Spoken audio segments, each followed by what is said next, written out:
Chapter 991. The defensive thunder barrier formed a small spiritual domain of its own, caging the old Taoist and the eagle-faced beast inside.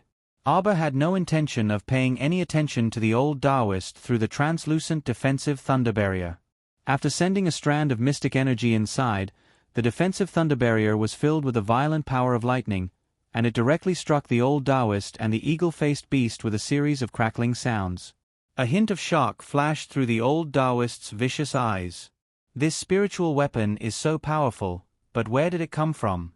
He truly didn't know that this little girl had unwittingly grown to this extent in a few short years. If he had known, he would have directly killed her back then instead of allowing her to grow. Anger flashed through the old Taoist's eyes. It was his fault for being careless. A level 12 mystic cultivator with the ability of an advanced great talisman practitioner, with the divine beast Qingwan, spiritual weapons, and magic treasures, and even possibly comprehended the wood spirit's origin. Was this possible? Although it was very surprising that she successfully triggered her mystic meridians at the age of 7. What future could she have in a small place like the Loa Star Domain and in a lousy village like Kwoto Village that lacked mystic energy? It would already be pretty good if she could become a level 4 or level 5 mystic cultivator at most 10 years later, okay? But in these 7 to 8 years, the D*MN girl actually grew to become a level 12 mystic cultivator. It had to be said that he was completely surprised. What exactly was the reason? She was merely an ordinary village girl.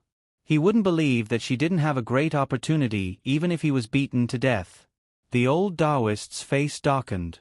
With a rub of his hands, spiritual energy permeated his chest, forming a partial armor that first protected his heart meridian. It was evident that the old Taoist was a spiritual cultivator, and partial spiritual energy armor was one of the hallmarks of a spiritual cultivator. However, the old Taoist's current cultivation was suppressed to that of a level 15 mystic cultivator, but it didn't mean that he couldn't use spiritual energy. Abba felt that this old Taoist's body exuded a trace of wickedness and strangeness. Logically speaking, he was already a spiritual cultivator and had entered the spiritual realm, but he just happened to merge with the power of a demonic beast and become a demonic cultivator. Just like how Commandery Princess Hui, and didn't hesitate to merge with the power of a demonic plant and ultimately turned her body into a withered cocoon, the old Taoist in front of him merged with a demonic beast and formed a beast claw on his chest. At this moment, he was using this beast claw to resist the lightning bolts that were bombarding him from all directions. This defensive thunder barrier actually required spiritual energy to activate, but unfortunately, Abba just happened to be able to use profound energy to activate the defensive thunder barrier. Furthermore, she was now able to skillfully switch between the profound energy in her 3 branch meridians and the main meridians. It could be said that as long as she wasn't beaten up by thousands of people, her profound energy would basically never be interrupted. The profound energy that was channeled into the defensive thunder barrier soared, and the lightning inside the small spirit domain was released in a dense interweaving manner. Even with the body of a spirit master, the old Taoist found it difficult to bear the impact of such powerful lightning, let alone his eagle-faced Xian beast. After dozens of lightning bolts struck the eagle-faced beast's body, the pair of crippled wings in front of its chest were blasted into a bloody mess. The eagle-faced beast lay on the ground, gasping for breath. It covered its head with its other wing and lay there motionless. Just now, this ferocious beast had almost injured her Qingwan. Now, it was blasted to the side by the powerful lightning released from the defensive thunder barrier. Abba didn't have the slightest bit of sympathy. If they hadn't pursued her relentlessly and tried to kill her, she wouldn't have retaliated out of anger. Chapter 992. Let the mystical beast core in this eagle-faced beast benefit her pitiful little white squirrel. Abba's eyes flickered, and a dim light flashed past. A suction mystic energy in her hand instantly sucked the eagle-faced mystical beast, who was caught off guard in the defensive thunder barrier, to her feet. "Awoo!" The eagle-faced beast roared angrily, and was about to raise its wings to slap over. The little monk, who had been silently forming Buddha's hand seals, quickly reached out his small palm, and a golden swastika character smashed directly on the eagle-faced beast's head. With a loud bang, the pitiful eagle-faced beast was pressed to the ground by this swastika character. Qing Wan flew up and hurriedly gave the eagle-faced beast 2 more stabs without any explanation. "Leave its head," Arbor reminded in a slightly anxious manner. Qing Wan paused and carried the eagle-faced beast, which was on its last breath, over. Arbor was expressionless. The startled swan dagger in her hand flashed slightly, and directly cut open the eagle-faced beast's head, cutting out a red crystal core from within. This mystical beast core was redder and more outstanding than any crystal core she had seen before. It was like a ruby, emitting light in her hand. The deeper the color of the crystal core, the higher the level of the mystical beast. This crystal core was equivalent to 100 ordinary level 10 mystical beast cores. Arbor was in a slightly better mood, and directly stored this mystical beast core into her inner world. The old Taoist, who was still in the defensive thunder barrier, was furious. He could only watch as his mystical beast's brain was cut open and its crystal core was taken out. He couldn't break out of the defensive thunder barrier to react. His mystical beast was already completely dead. When a mystical beast died, it was bound to bite its master. This time, the old Taoist was injured. He was anxious, angry, and resentful. A mouthful of old blood instantly spurted out, and his face was as white as a sheet of gold paper. "Ah!" The old Taoist roared angrily. He didn't think that he would encounter such a disaster just because he personally took care of a little village girl. Did he underestimate the enemy, or did the enemy grow too strong? The demonic beast's claws on the old Taoist's chest desperately scratched the translucent barrier, trying to tear open the defensive thunder barrier to let it out. Unexpectedly, Arbor poured another burst of profound energy into the defensive thunder barrier. At this moment, she had already transferred the profound energy from the 3 branch meridians and directly poured it in. In an instant, the entire small spirit domain was filled with the light of thunder and lightning, leaving no room for anyone to fight back. The crisscrossing lightning in the domain formed the shape of a well and cut straight toward the old Taoist. It was really a cut. The old Taoist priest watched as a piece of bone and flesh on his shoulder was completely cut off by the lightning. He did not dare to be careless anymore. Using his spirit armor to protect his chest, he then filled his entire body with profound energy and let out an angry roar. His cyan Taoist robe fluttered by the waves of profound energy, forming a barrier that blocked the intertwining lightning that covered the sky and covered the earth in the miniature spirit domain. However, because of the profound beast's backlash, he had already been injured. At this moment, he had expended a large amount of profound energy to resist the lightning. He could resist it for a while, but he couldn't resist it forever. If this continued, he would definitely be annihilated by the lightning. Therefore, he was anxious and embarrassed. He tightened the movement of the sharp claws in front of his chest, fiercely scratching and smashing the defensive thunder shield. However, was a spirit artifact so easy to destroy? If it could be destroyed with just a few hits, then it wouldn't be called a spirit artifact. Cough, cough, cough. The old Taoist priest was in an extremely sorry state, and a mouthful of blood foam spurted out from his mouth. Chapter 993. Perhaps even he himself hadn't anticipated that he would be heavily injured by someone when he originally wanted to exterminate Arbor in this wilderness. Ah! The heavens didn't open their eyes.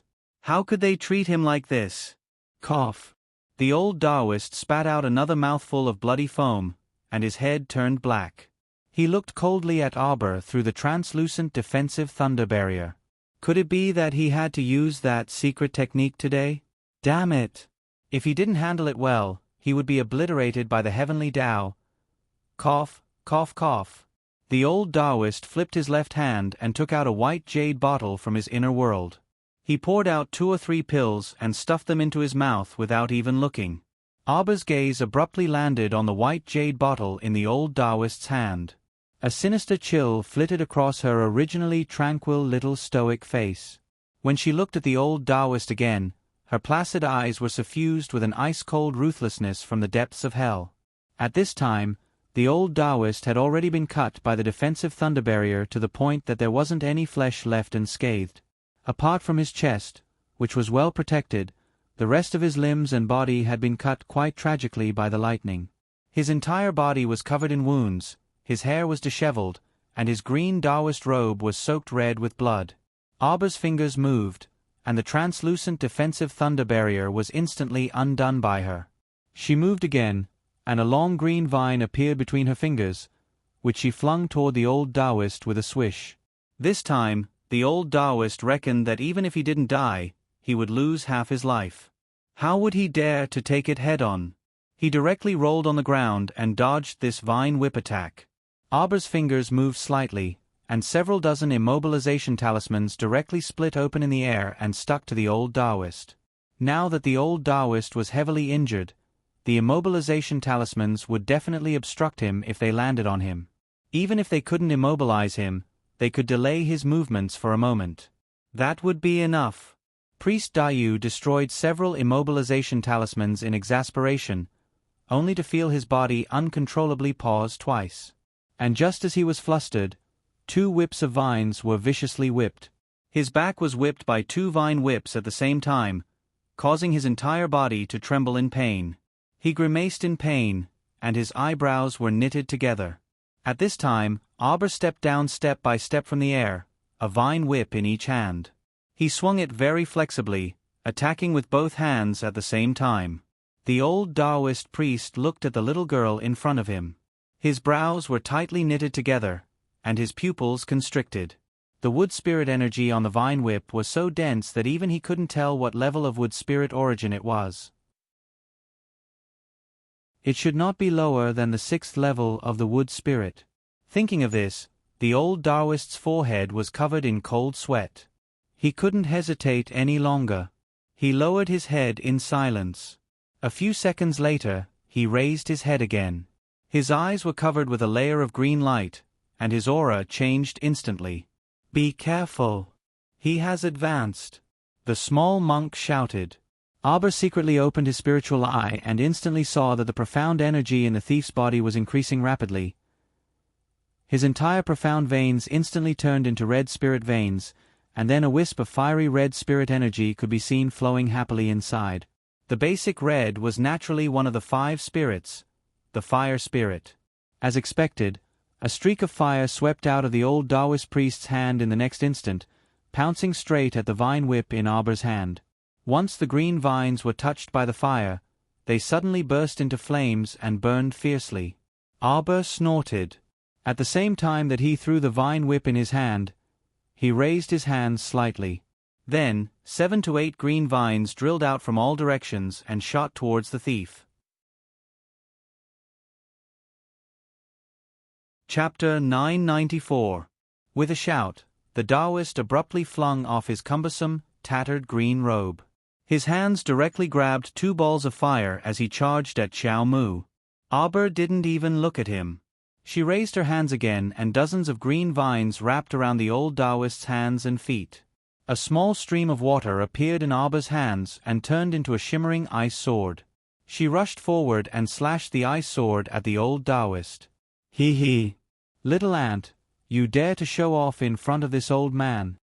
The old Taoist shouted and the fire spirit in his hands expanded. It turned into 2 fire sparrows and flew toward Arber's small body. The little monk flicked his finger and threw out 2 flames to block the fire sparrows. However, the flames were swallowed by the fire sparrows released by the old Taoist. The little monk's cute little face turned pale. Qing Wan hurriedly picked him up and put him to the side. "Don't move," she told him and turned into a big bird.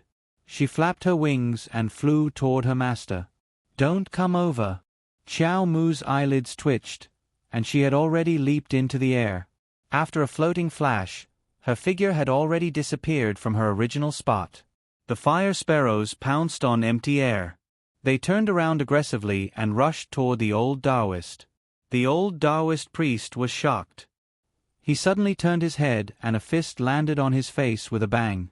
The little hand with the Vajra talisman attached to it made the old Taoist feel very good. The figure that retreated was swallowed by the fire sparrows. However, the fire sparrows were created by the old Taoist. At the critical moment, he dispersed the fire spirit energy and the fire sparrows disappeared. Priest Dayu wasn't injured by the fire sparrows, but he fell from the sky and landed heavily on the ground. At the same time, countless twisting vines darted over and quickly wrapped the Taoist into a cocoon. His face hurt too much. This was a real slap to the face. Oh no, it was a slap to the face. The small hand that had the Vajra talisman attached to it was stronger than any jade in the world. It was originally the weakest part of the body, the face. Being hammered by Auber like this, the old Taoist would die of pain in minutes. At this moment, a green vine appeared in Auber's hand again, and he whipped the old Taoist in the face. Ah! Priest Dayu's face was already caved in by Auber's punch, and now, a bloody mark was left on his face by Auber. From the tip of his left eye all the way to his right chin, an oblique whip mark appeared on his face. Dao Immortal Dayu had never suffered such humiliation in his life. At this moment, he covered his face and rolled back and forth on the ground. Ah! Oh! Ah! The green vines tightly bound the Taoist priest. No matter how hard he struggled, he could not break free from the vines. A stream of water poured out from Auber's hand. The moment the water condensed into ice, she moved like a flood dragon. An ice sword instantly plunged into the old Taoist priest's shoulder and rotated. The old Taoist priest suddenly cried out in alarm. This ice sword directly sliced off both of the old Taoist's shoulder blades. Qiao Mu expressionlessly walked up and stomped on Priest Dayu's chest. Auber pressed down hard and said in a cold voice, "Don't waste your energy. You've basically used up all the spiritual energy in your body. Right now, you're weaker than a weakling." Chapter 995. Ah! The old Taoist let out a cry of pain, causing the beast claw to emerge from his chest. Auber directly reached out and forcefully twisted that beast claw, using all her strength to tear it apart. Rip! A large piece of flesh was torn off from that beast claw. This ferocious energy made the little monk and Qing Yuan, who were quietly following behind, both shiver all of a sudden. Ah! This time, the old Taoist suffered twice as much. Not only did his face hurt, but even his chest hurt unbearably. His entire aura instantly withered, and he breathed heavily, his voice hoarse. Good, you stinky girl. You are indeed a ruthless character. Cough, cough, cough. Auber's small face was expressionless, adhering to her usual style of never talking nonsense with a defeated opponent. She directly opened her spiritual eye and scanned the thieving Taoist's inner world. She guided her spiritual sense into the other party's inner world and plundered him without warning. Ah! The Taoist was completely stupefied. He only felt waves of stabbing pain in his conscience, his head swollen and dizzy, as if he was going to faint in the next second. Compared to the inner world of the Pei family's second madam before she plundered, this thieving Taoist was already a spiritual master, and his conscience naturally couldn't be compared to second Madame Pei's. Auber could be considered to have spent a lot of effort. Her spiritual sense endlessly seeped in, and a faint trace of sweat also seeped out of her forehead. Suddenly, she flipped her palm. Crackling like rain, the door to the old Taoist's inner world was forcefully plundered open by her. The items in the inner world were all overturned, and all at once, they all poured out. Seeing this, the little monk couldn't help but shiver, and exchanged glances with Qing Yuan at the side. So scary. Ah! The old Taoist's aura became more and more dispirited, and his entire person blankly rolled his eyes, lying on the ground dripping with stinky sweat. It was as if he was fished out of a river, as if there was a flood, and his entire body was soaked in blood and sweat. Auber ignored the other items in his inner world.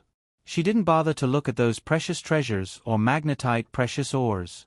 Her gaze fell on a few of the white jade porcelain bottles. With a suction force, one of the porcelain bottles jumped into her palm. She held it in her hand, her gaze lightly caressing the white jade porcelain vase. His cold gaze landed on the old Taoist, and his voice was icy cold. "You're that wandering Taoist. You're the traveling Taoist who gave Wen Rawan the meridian pill." As soon as he finished speaking, the old Taoist shuddered. For a moment, he could not restrain his emotions. A look of surprise appeared in his old eyes, and it was all seen by Auber. This was a tacit agreement. Why did you do this? Although Qiao Mu appeared unperturbed on the surface, her heart was actually in turmoil. Why? She repeated again, a trace of cold anger floating under her flat voice. Pa! A heavy slap landed on the Taoist's face from a distance. Qiao Mu raised her voice slightly and reprimanded coldly, "Are you deaf?" Cough, cough, cough. Priest Dayu sneered, and his body trembled on the ground. He swept a disdainful glance at Arba. "Do I have to answer just because you asked? Will you let me go if I answer?" Dictum talismans. Arba never liked to talk nonsense with people. She directly threw out 3 dictum talismans, and with a flick of her sleeve, "There's one more. Don't wait for me."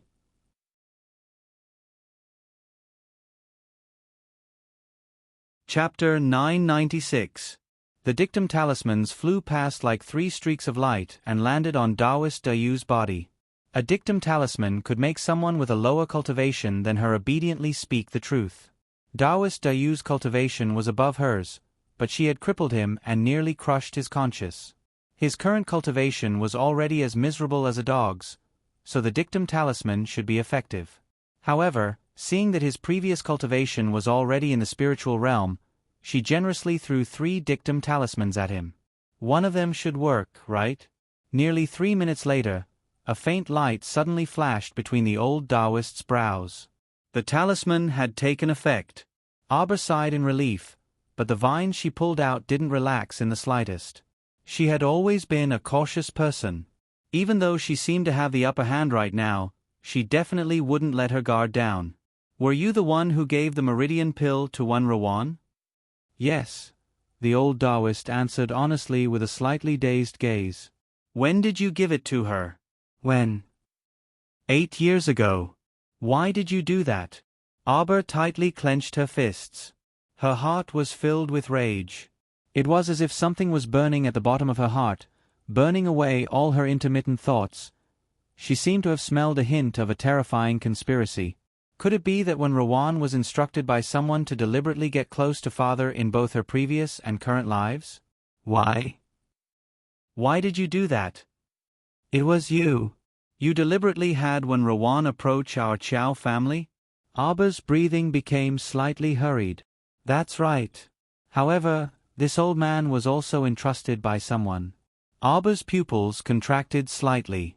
She took a step forward and forcefully grabbed the old Taoist's chest. "Speak. Give me a clear explanation. Who entrusted you? Who entrusted you? Who the hell are you?" The thieving Taoist was a bit dazed, seemingly unable to accept so many questions all at once. "Who the hell are you?" Flames of fury ignited in Arba's eyes. "I am the deputy manager of Shuntian Prefecture." A bolt from the blue. Could it be that the tragedy in her previous life wasn't a coincidence? Arba's heart trembled, and he shuddered for no reason. Could it be that all her tragedies in her previous life, the tragedy of her family, were all controlled by someone else from afar? However, the trajectory of this life had been forcefully reversed by her. Because when Rawan had died many years ago, it was impossible for her to harm their family. As such, Taoist Dayu could not wait any longer and wanted to personally deal with her. But why? Their Qiao family had been living in Kwoto village dutifully all this while and hadn't offended anyone. Why did they scheme against them so viciously since 7 to 8 years ago? Who instigated him? Hurry up and tell me. Who sent you to deal with our Qiao family? It was our Shuntian Palace's palace master who sent me to the lower realms starfield. No matter what method I use, I will definitely make your family's lives miserable. It would be best if your entire family was crippled.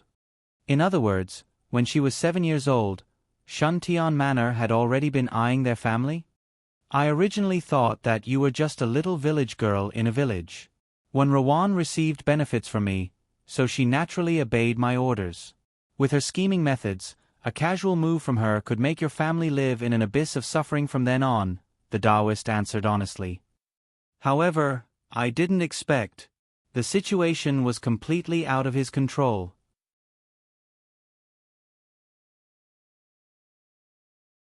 Chapter 997. To be precise, someone didn't wish for you to have a good life. As for those useless Chao clan members around you, they were just dealt with in passing. Priest Dayu continued to reveal the truth of the matter. I was only following orders. Dayu was also very regretful now. If he had not been so lazy back then and casually found a useless thing like when Rawan to deal with the Chao clan, the situation would not have reached this uncontrollable stage. Not only did Wen Rawan fail to cause trouble, but she also threw herself in and inexplicably became the zombies' food. From then on, the situation became uncontrollable. You unexpectedly joined the Holy Water sect and became the personal disciple of the first Peak's Peak Master. This is completely different from what our Mansion Master wants to achieve. The higher-ups felt that I was incompetent, so they sent Manager Lu to assist. Your joining the Holy Water sect was the first variable. Afterwards, Manager Lu sent our Shuntian Prefecture disciples to Shijiu City to keep a close eye on your parents. Aba's heart skipped a beat when he heard this. What's your relationship with Lu Yizhi? Dayu mechanically recited with an old-fashioned expression, Lu Yizhi is our prefecture's third manager. I used to be under his supervision, but we were considered equals in the lower star domain. Continue speaking. Priest Dayu continued. The batches of people we sent to Shijiu City to keep an eye on your parents were all secretly disposed of by someone. We later found out that it was His Highness the Crown Prince of Mo Kingdom who did it. As for you, you actually received the favor of Mo Kingdom's Crown Prince and even became the Crown Princess. This was the second variable. When this news reached the Prefecture Lord's ears, he was very displeased. You slaughtered the Holy Water sect because you didn't want me to have an easy time? Aba unconsciously clenched his fists, almost unable to restrain his fury and trembling. Unexpectedly, Priest Dayu shook his head and replied in an old-fashioned tone, That's not it. Lu Yizhi accidentally discovered that your Holy Water sect had the existence of sacred water. Lu Yizhi wanted to seize the sacred water purely to satisfy his own selfish desires. It was absolutely impossible for him to hand over the sacred water he seized to the Prefecture Lord. He would even do his best to conceal this matter. Why would he do that? A trace of bewilderment appeared on Aba's small face. So, she was actually a marionette in someone else's hands in her previous life. If others wanted her to live a miserable life, she had to live a miserable life. If others wanted her to live a miserable life, she had to live a miserable life. At this moment, she suddenly realized that her previous life's trajectory was actually carefully planned for her by someone, but her heart was still very confused. Wouldn't that Shuntian Prefecture's Prefecture Lord just directly kill her and be done with it? Why did he have to play such a clumsy game with her? I won't let you have it easy. Moreover, she simply couldn't remember where she had offended this Shuntian Prefecture's Prefecture Lord to the point that he had started scheming against her 7 or 8 years ago. In his previous life, he simply did not have the strength to offend this high and mighty Shuntian Prefecture's Prefecture Lord. In this life, her enmity with the Shuntian Prefecture all originated from the destruction of the Holy Water sect during the Golden Hairpin era. In other words, before the age of 12, she had never interacted with Shuntian Prefecture. She was completely unclear as to why the Shuntian Prefecture's Prefecture Lord had such great enmity and hatred. When she was 7 years old, he already wanted to make her have an easy time. This kind of hatred was actually enough to cause this Shuntian Prefecture's Prefecture Lord to be unwilling to let her off for 2 lifetimes.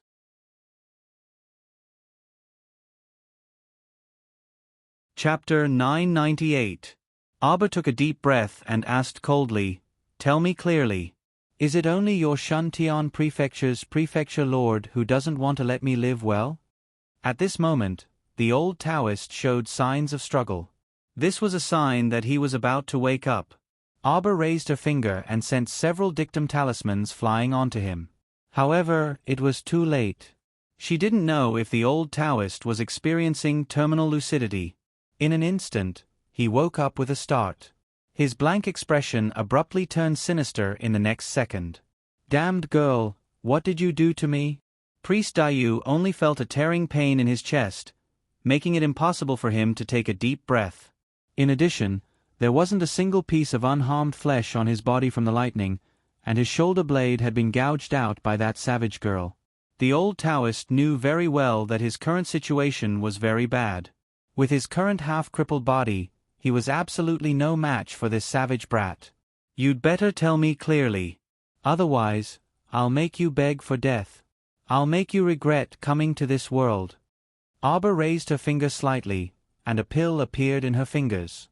This was the latest poison concocted from the 6-yang poisonous flower. Its effect was better than the heat poison in the beautifying pill. After taking it, it could make one's skin blister as if it was scalded. She only needed to use some medicine to keep the old Taoist half alive, and he would experience the feeling of his wounds never healing, of rotting, breaking, and being whole again. Don't worry, she wouldn't let him die so easily. This feeling of dying but not dying, of lingering at death's door, she would let him experience it. The old Taoist's eyes narrowed slightly, and he called out stubbornly, "Didn't you use some tricks just now? I've said everything I should say, you—" A slight ripple suddenly appeared in the air. Arbor was in the state of opening her spiritual eye.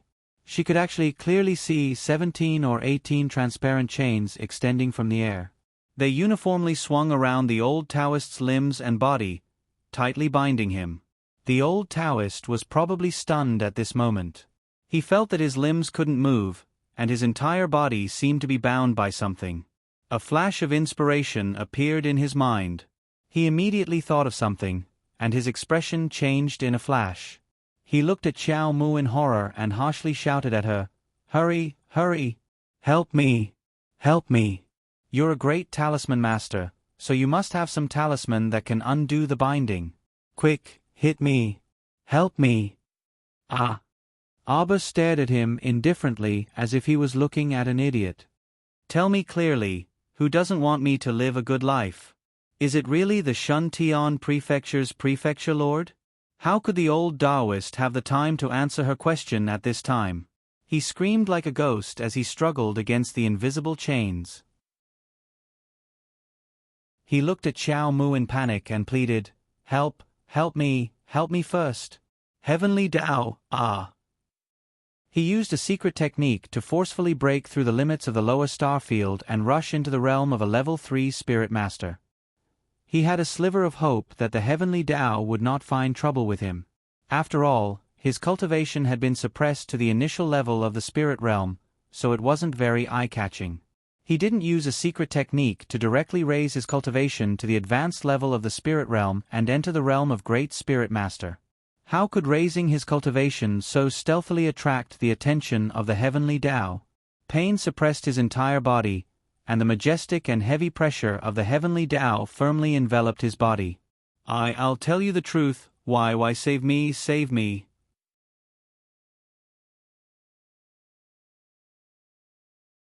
Chapter 999.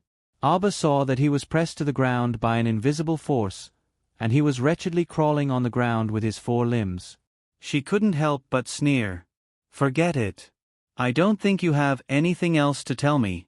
As for what I want to ask, when I find your prefecture lord in the future, I'll naturally be able to ask him clearly, right? Did the Shuntian prefecture lord have a natural enmity with her? Or was the prefecture lord instructed by someone else? Wouldn't it be better to ask the prefecture lord himself? Shuntian prefecture, whether it was a personal grudge or a sect grudge, would have to face them in the future, right? Rather than interrogating someone who only knew a little, it was better to save the effort and watch the show. After figuring this out, Xiao Mu couldn't be bothered to spare Priest Dayu even half a glance. Let him live or die on his own. No, you can't just watch me die. How can you just watch me be destroyed by the heavenly Tao's might? You despise the heavenly Tao and suppress it for it. Who can help you? If you dare to do it, you have to dare to admit it. Isn't it better to just accept death? Arbor's cold voice slowly seeped into Priest Dayu's ears. He was clearly an old monster that had lived for such a long time. How could he not understand such a simple principle? Humans, no matter how strong they were, would always show a timid state in the face of death. Priest Dayu raised his eyes to look at Arba's cold face.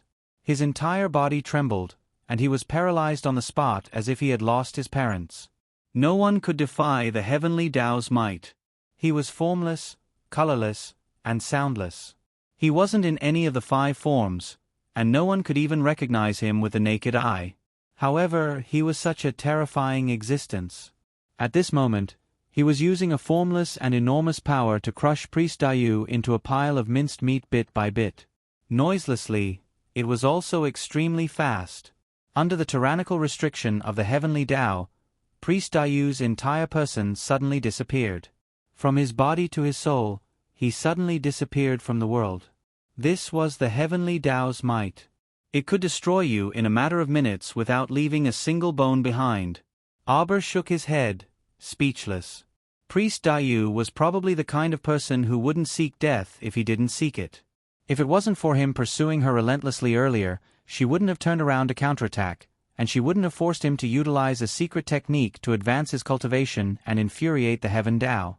Serves you right. At this moment, Qiao Mu was actually rejoicing in her misfortune. There was a large pile of inner world items on the ground. The old Taoist had quite a lot of private goods. There were precious treasures, magnetite pills, and even some oddly shaped forging materials. Arba was an honest child. He took all the inner world items left behind by the old Taoist without hesitation. After tidying everything up, she took the little monk's hand and jumped onto Blue Luan's back. Let's go back to the capital. Fortunately, he had plundered all the items in the old Taoist's inner world. Otherwise, if he had been destroyed by the heavenly Tao, the items in his inner world would have naturally been destroyed along with him.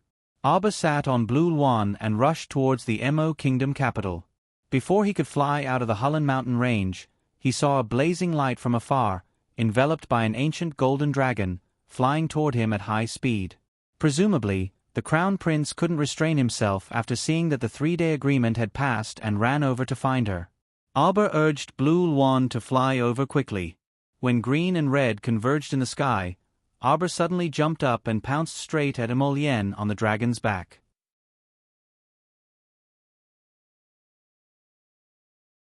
Chapter 1000.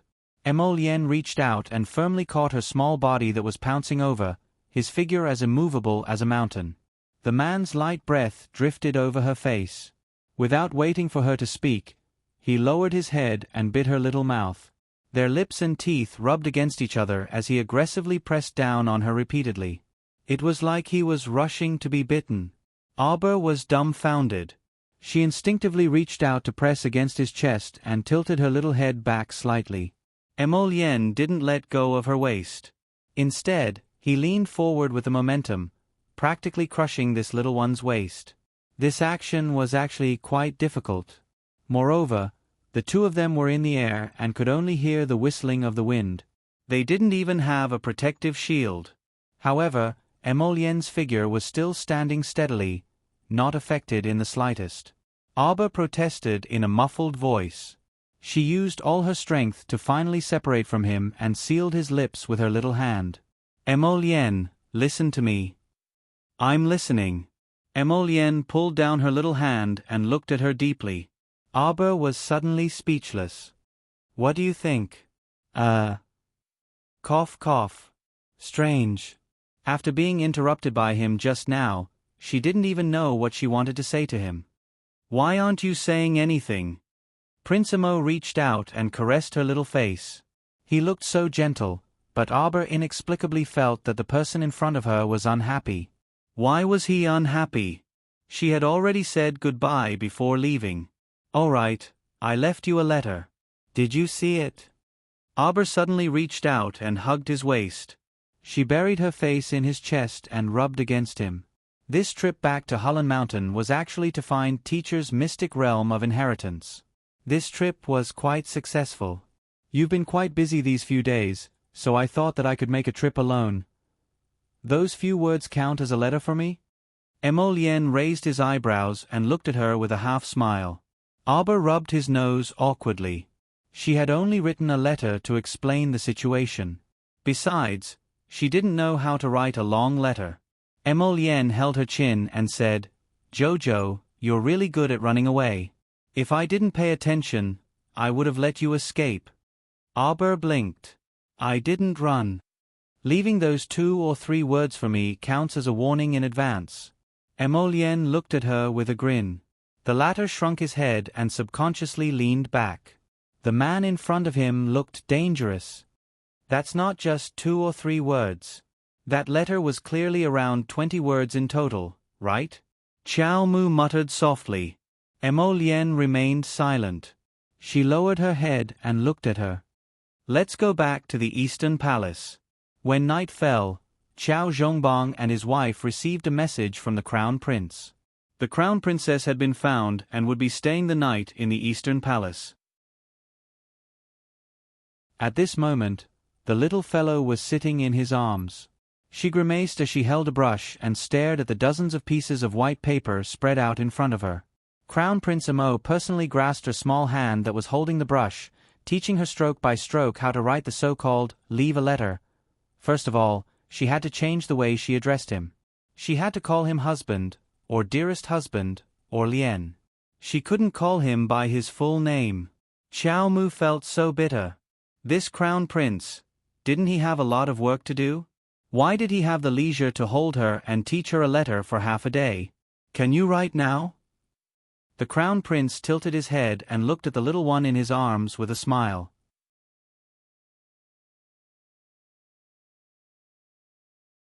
Chapter 1001. Nodding, Xiao Mu quickly picked up a brush and wrote a voluminous and emotional letter to him.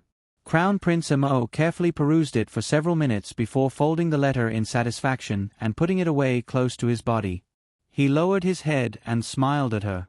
His eyes were so gentle that they seemed to melt into spring water. "Jojo." Arbor's little body trembled for no reason. "Next time, will you just throw a letter to me and run away?" Xiao Mu very honestly shook her head vigorously. "I won't. I knew my Jojo was the most obedient." Emolienne pinched her little face and carried her to the bed. I was just thinking that you've been very busy recently, so I didn't want to cause you any trouble." Arbor mumbled softly. "Besides, I'm very familiar with Hulun Mountain. Jojo, you still don't understand my heart." "Don't you understand?" Prince Amo placed her on the bed and looked at her seriously. "No matter how busy I am, your matters are more important than anything else." Arbor's eyes lit up and she reached out to hug him. "I understand. Even if I have something to do in the future, I'll tell you personally, okay?" Emolienne lowered his head to look at her small face. He only felt that this little one looked very delicious under the dim yellow light. The light in his eyes deepened. Prince Amo sat on the bed and sighed. "Although you've only been away for 4 days, I still miss you." When he thought about how the little fellow was going to enter the secret forest realm again, and the crucial point was that she still needed a month's time, Emolienne's heart was filled with all sorts of unpleasant feelings. "I miss you too," Arbor said casually. When Emolienne heard this, a smile instantly blossomed on his handsome face. He pulled her into his embrace and said, "I really missed you. You little heartless one, you were merely coaxing me in passing. Don't think that I don't know. Is there anything you want to tell me?" Speaking of this, Xiao Mu was a bit pleased with herself as she recounted her gains from the secret inheritance realm to Emolienne. When she talked about how she was chased by the old Taoist halfway, how she fought with the old Taoist, and how the old Taoist was destroyed by the heavenly Tao in the end, she was beaming with joy and gesticulating. Hence, Emolienne kept gazing at her with a serene gaze. This child's eyes were practically glowing when he talked about fighting. Just how battle-hungry was he? "Shantian Prefecture, and I will not rest until one of us is dead." Arbor felt as if he had swallowed a fly when he thought about how that man ahead had schemed against him in both of his lives. "All right," he responded in a low voice. Reaching out, he hugged her and said softly, "Don't worry and fight boldly. No matter what, I will be by your side, accompanying you and protecting you." She turned to look at him, her eyes sparkling. "Lien. HM? What I said just now was not to coax you," Arbor suddenly said. Emolienne was slightly startled, but after pondering for a moment, his pair of phoenix eyes blossomed with a resplendent light as he gazed at her tenderly. Lowering his head, he pressed his lips against hers, lightly planting a kiss on her soft, small mouth. With just a light touch, he felt his body going limp. He involuntarily drew in his arms and rubbed the little fellow's soft body. Just now, when the little thing said, "I miss you too" to him, it was said very seriously. It was not just to coax him.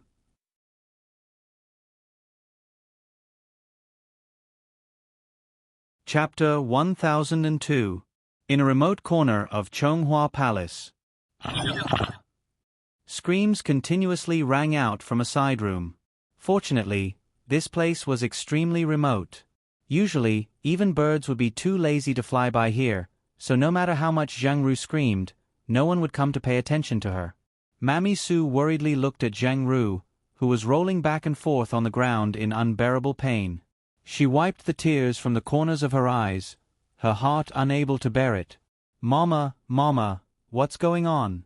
My face, Zhang Ru threw herself in front of the dusty bronze mirror and saw her own rotting and swollen face. She lightly scratched with her fingernails, and a lot of dusty skin flakes fell from her face, as if her entire skin was about to split open. Mama, Mama!" Zhang Ru shrieked. "Didn't Sir He say that my body would completely recover after eating that super resurrection pill? Why did it become like this now? Why did her condition start to relapse when night came? Her beauty no longer existed." Mammy Su secretly glanced at Zhang Ru with pity. "Xiao Ru, do you still remember Sir He's instructions?" I remember. He told me to think of a way to deal with the crown princess within 7 days. I know. It must be Sir He reminding me to deal with her as soon as possible, so he gave me a warning every day." Zhang Ru angrily threw the bronze mirror to the ground. But that slut actually left the capital on her own. Because of this, the queen must be dissatisfied in her heart. At first, the crown prince had planned to conceal it for her and only say that she was recuperating at home. It was she who found out that the wretched girl had already left the capital a few days ago and wasn't at the Marquis of Jiayuan's estate at all. 7 days. 4 out of 7 days had already passed, and there wasn't much time left. That damned brat. If she didn't come back, how was she supposed to deal with it? Mammy Su hesitated before saying, "Xiao Ru, I heard that the crown princess was brought back to the Eastern Palace by the crown prince this evening." "Are you serious? Come back? It's good that you're back, it's good that you're back." Zhang Ru relaxed a little, but the itching pain on her face was unbearable. She hurriedly said to Mammy Su, "Go get some ice cubes for me to apply a cold compress." Her face was so itchy that she wanted to die. It was unbearable. Mammy Su's expression turned ugly. "Xiao Ru, you're no longer the consort Zheng from back then. It's already not bad to be able to transfer them out of the woodshed." Zhang Ru's expression was ferocious. "That's because they know that one day, I will regain the divine grace." Mammy Su sighed. "Everything has been arranged for tomorrow. You only have one chance, Xiao Ru. Seize it." The next morning, after breakfast, Arba sat obediently in the main hall and waited for Prince Mo to return from morning court. The two of them boarded the carriage to return to the Marquis of Jiayuan's estate. Qiao Zhongbang and his wife had been waiting for them with open doors since early in the morning. Now that they saw that their daughter was safe and sound, they couldn't help but grumble about how risky the child was. As Wei Ziqin held Qiao Mu's small hand, she inadvertently looked down, and her gaze landed on the lustrous white ring between Qiao Mu's fair fingers. Her expression changed drastically, and her body trembled involuntarily. She held Arba's hand and couldn't help but ask, "Jojo, where did you get this ring? Is it this?" Arba didn't hide it and immediately said, "I inherited it from an elixir teacher." Time to end the nap.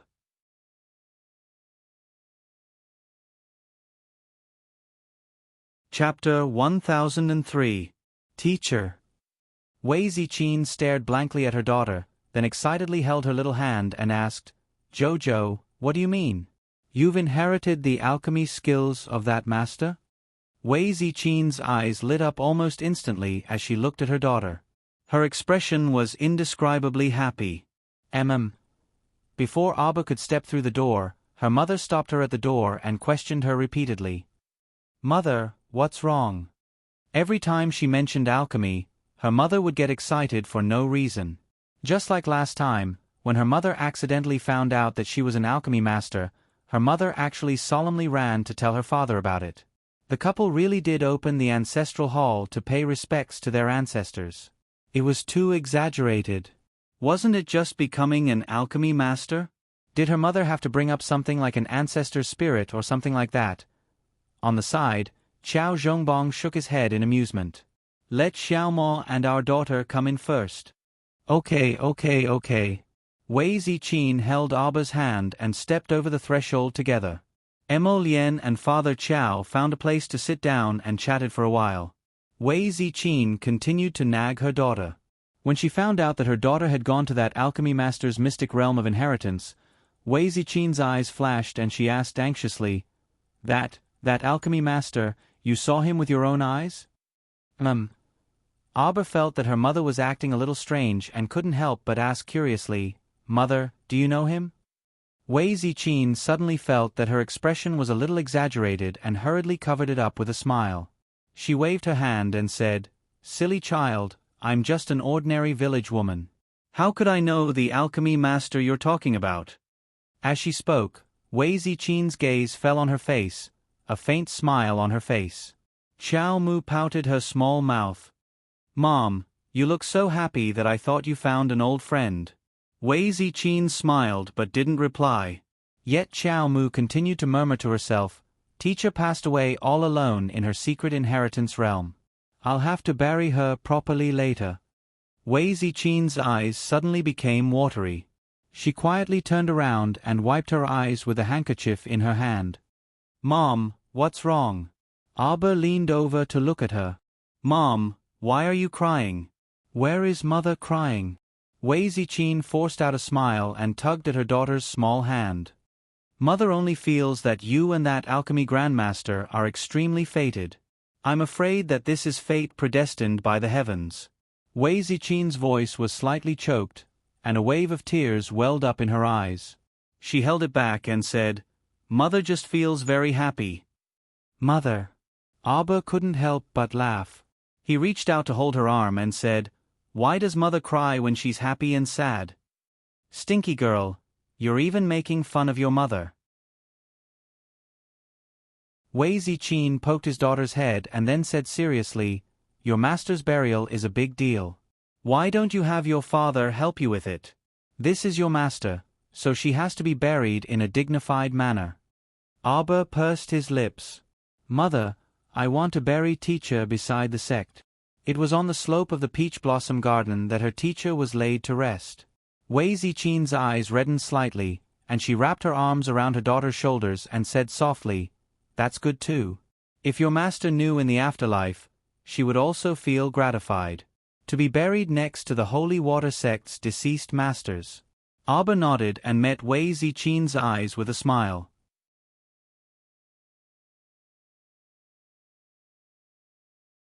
Chapter 1004.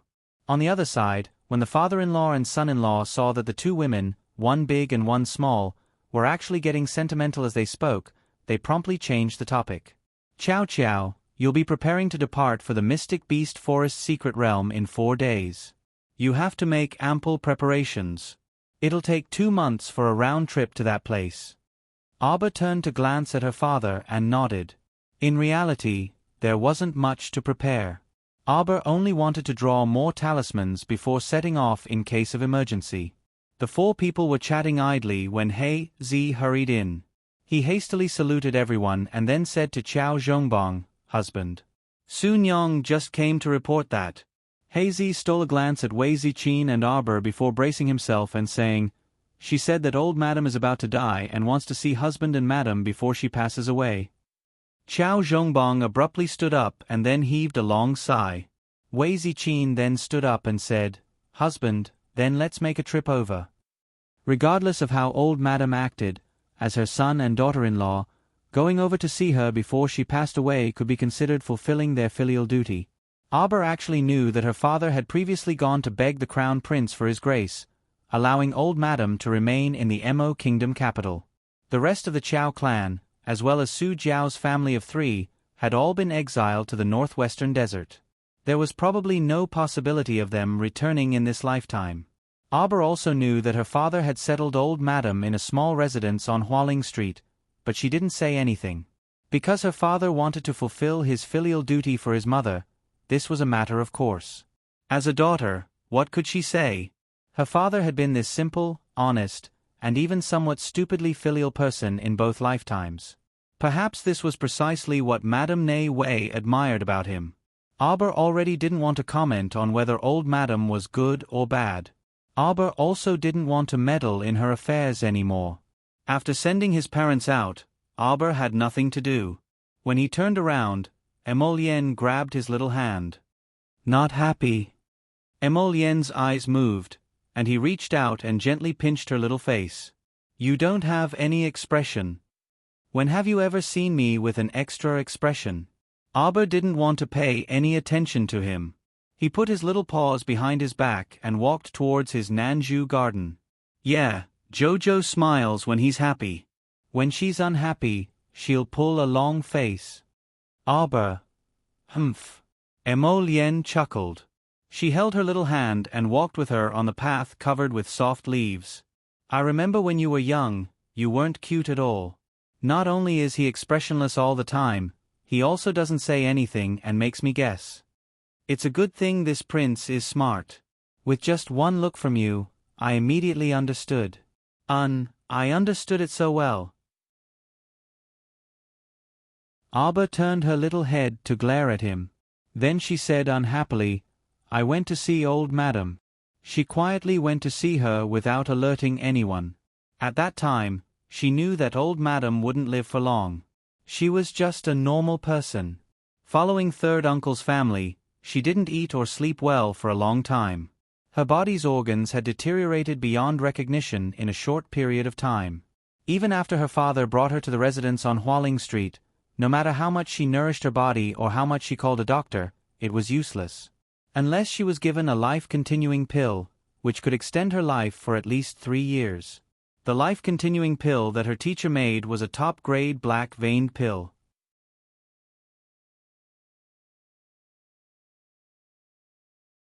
Chapter 1005. This pill was meant for people who were about to die. It was not like the longevity pill, which was used to warm and nourish the body. The effects of the pill were mild and could be used slowly. This life-extending pill was like a needle that stimulated the heart meridian. It could immediately extend a person's life for 3 to 5 years, but that was all it could do. When the life extension period was over, even Daluo immortals could not save the old lady. Also, if she were to do it, she could carefully give the old lady acupuncture for a period of time and then use the longevity pill mixed with various other medicines to nurse her body back to health. It was not impossible to save the old lady. At least, it could definitely extend her life. But she, wanted to. Isn't my heart especially ruthless? I'm a tiger and a wolf. I bite whoever I catch, am I not? Auber lowered her head and hid the coldness in her eyes as she asked Emolienne. Not ruthless. Emolienne shook her head. Didn't you ask me if I believe in karma? I do. Emolienne nodded without the slightest doubt. He held her small hand as he said softly, She treated you and your family like this before. Saving her shows that you're kind. Not saving her doesn't show that you're ruthless. The cycle of karma was all about retribution. If the old lady had not caused so much trouble in the past, she would not have ended up like this. She had even wiped out the filial piety of Qiao Zhongbang and his wife. Now, the two of them were willing to go to Hualing Street to see her one last time just to fulfill their wish. Even if you're a tiger and a wolf, you're the tiger and wolf cub that I like the most in the world. Emolienne suddenly reached out and lifted the little one up. Auber was caught off guard. She hurriedly wrapped her arms around his neck and glared at him with puffed cheeks. Put me down. Emolienne shook his head and said seriously, I'm not putting you down. What do you want to eat tonight? I'll cook for you. Auber snorted. braised eel, braised catfish, vinegar fish slices, spiced mutton, braised sirloin, braised prawns with 3 delicacies and 8 treasures. Chiao Mu recited a long list of dishes, and Demolien nodded his head repeatedly. Afterwards, he couldn't resist asking, why are they all meat dishes? What is Kong Kong eating? Make him some vegetable soup. Go with a bowl of white rice. Demolien giggled. Suddenly, a voice of protest sounded, Benefactress, my meal is too crude. Aba's mood improved slightly. He reached out and punched Demolien. Put me down. No. Demolien carried her all the way to Nanju Garden. What soup are you drinking? On the other hand, Chao Zhongbang and his wife arrived at a house on Hualing Street. Sun Yang came out to greet them. Madam, old madam wants to talk to you alone. Wei Ziqin nodded mildly and followed Sun Yang into a small room in the south. The old lady was lying on the bed. 2 pillows were under her head. When she saw Gu Nianji walk in, she perked up slightly. Where's Aba? Where's that wretched girl Aba? The old lady wailed. I'm about to die. How can she bear not to see me? Wei Ziqin held her breath and clenched her fists. Jojo is cultivating in seclusion. Old madam, if you have anything to say, please speak. Old Madam Fu coughed heavily a few times and pointed at Wei Ziqin. You, all of you, are very good. Things had already come to this, but the old lady still did not like them.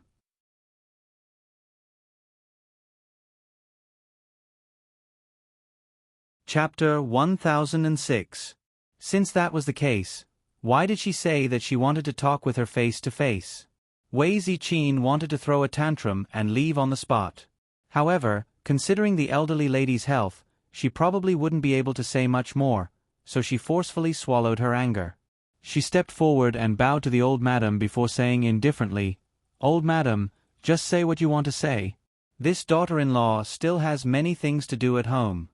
You.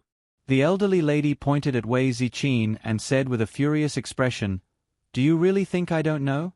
Aber, she isn't my biological granddaughter at all.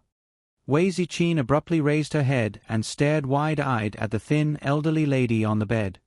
You're such an unruly woman. I don't know what method you used to bewitch my son. My son originally had a great future. He was recognized by the main family at a young age and even entered the Daybreak sect. If he wasn't assassinated later on, he wouldn't have returned to the village and married a lowly woman like you. You're merely a servant girl who serves others. The elderly lady pounded the bed and angrily said, You even deceived our Zhongbang and cuckolded Zhongbang. I don't know where you got this bastard from. You shut up. Wei Ziqin shouted angrily. How could this small courtyard be soundproof? Everyone outside could hear her clearly. Fortunately, there was only one Sun Yang standing in this small courtyard. At this time, she had already retreated outside with a shocked expression. Chao Zhongbang hastily pushed open the door and entered. Ziqin, what's wrong? Mother, what are you two doing? He hastily closed the door behind him and ran to his wife's side. Looking at the elderly lady's trembling body, he said with a long sigh, Mother, what are you saying? Ziqin has been filial to you for so many years. Don't tell me you still can't see clearly what kind of daughter-in-law she is? Your actions not only chilled Ziqin's heart, but also our son's heart. Zhongbang, you're the one who doesn't see clearly. The elderly lady pounded the bed and cried herself hoarse. For a bastard, you drove your own younger brother and nephew to a place like the northwestern desert. Do you still have a conscience? Mother. Zhongheng and his wife abused you until you're emaciated and on the verge of death, but you still think they're good. No matter what we husband and wife do, you think we're bad. Isn't it? Chao Zhongbang asked in a low voice. I don't care. Xiaolong is my grandson. I don't care what method you use, whether it's begging or kneeling, you have to get His Highness the Crown Prince to let our Xiaolong come back. The elderly lady to Zhongheng and Zhongheng to Zhongheng Stu Zhongbang Zhongbang to Zhongbang to Stu Maker to Zonto Zhongheng. Moreover, how could Xiao Mu, that be *******, be worthy of becoming the crown prince consort. Mother to mother to mother to mother twos to mother to to ja. Mother. Son twos to mother. Wei Ziqin's face was also flushed red. Her eyes were filled with tears as she clenched her fists. You too. You unfilial son and daughter-in-law. The elderly lady spat out a mouthful of blood. She pointed at Qiao Zhongbang and cursed, "You muddle-headed worm. Your wife secretly gave birth to a daughter long ago behind your back. If you don't want people to know, then don't do it in the first place. Arbor isn't your biological daughter at all." "I know." Qiao Zhongbang's furious shout instantly silenced all of elderly Lady Qiao's words. The elderly lady's face was filled with disbelief, as if she couldn't understand his actions at all.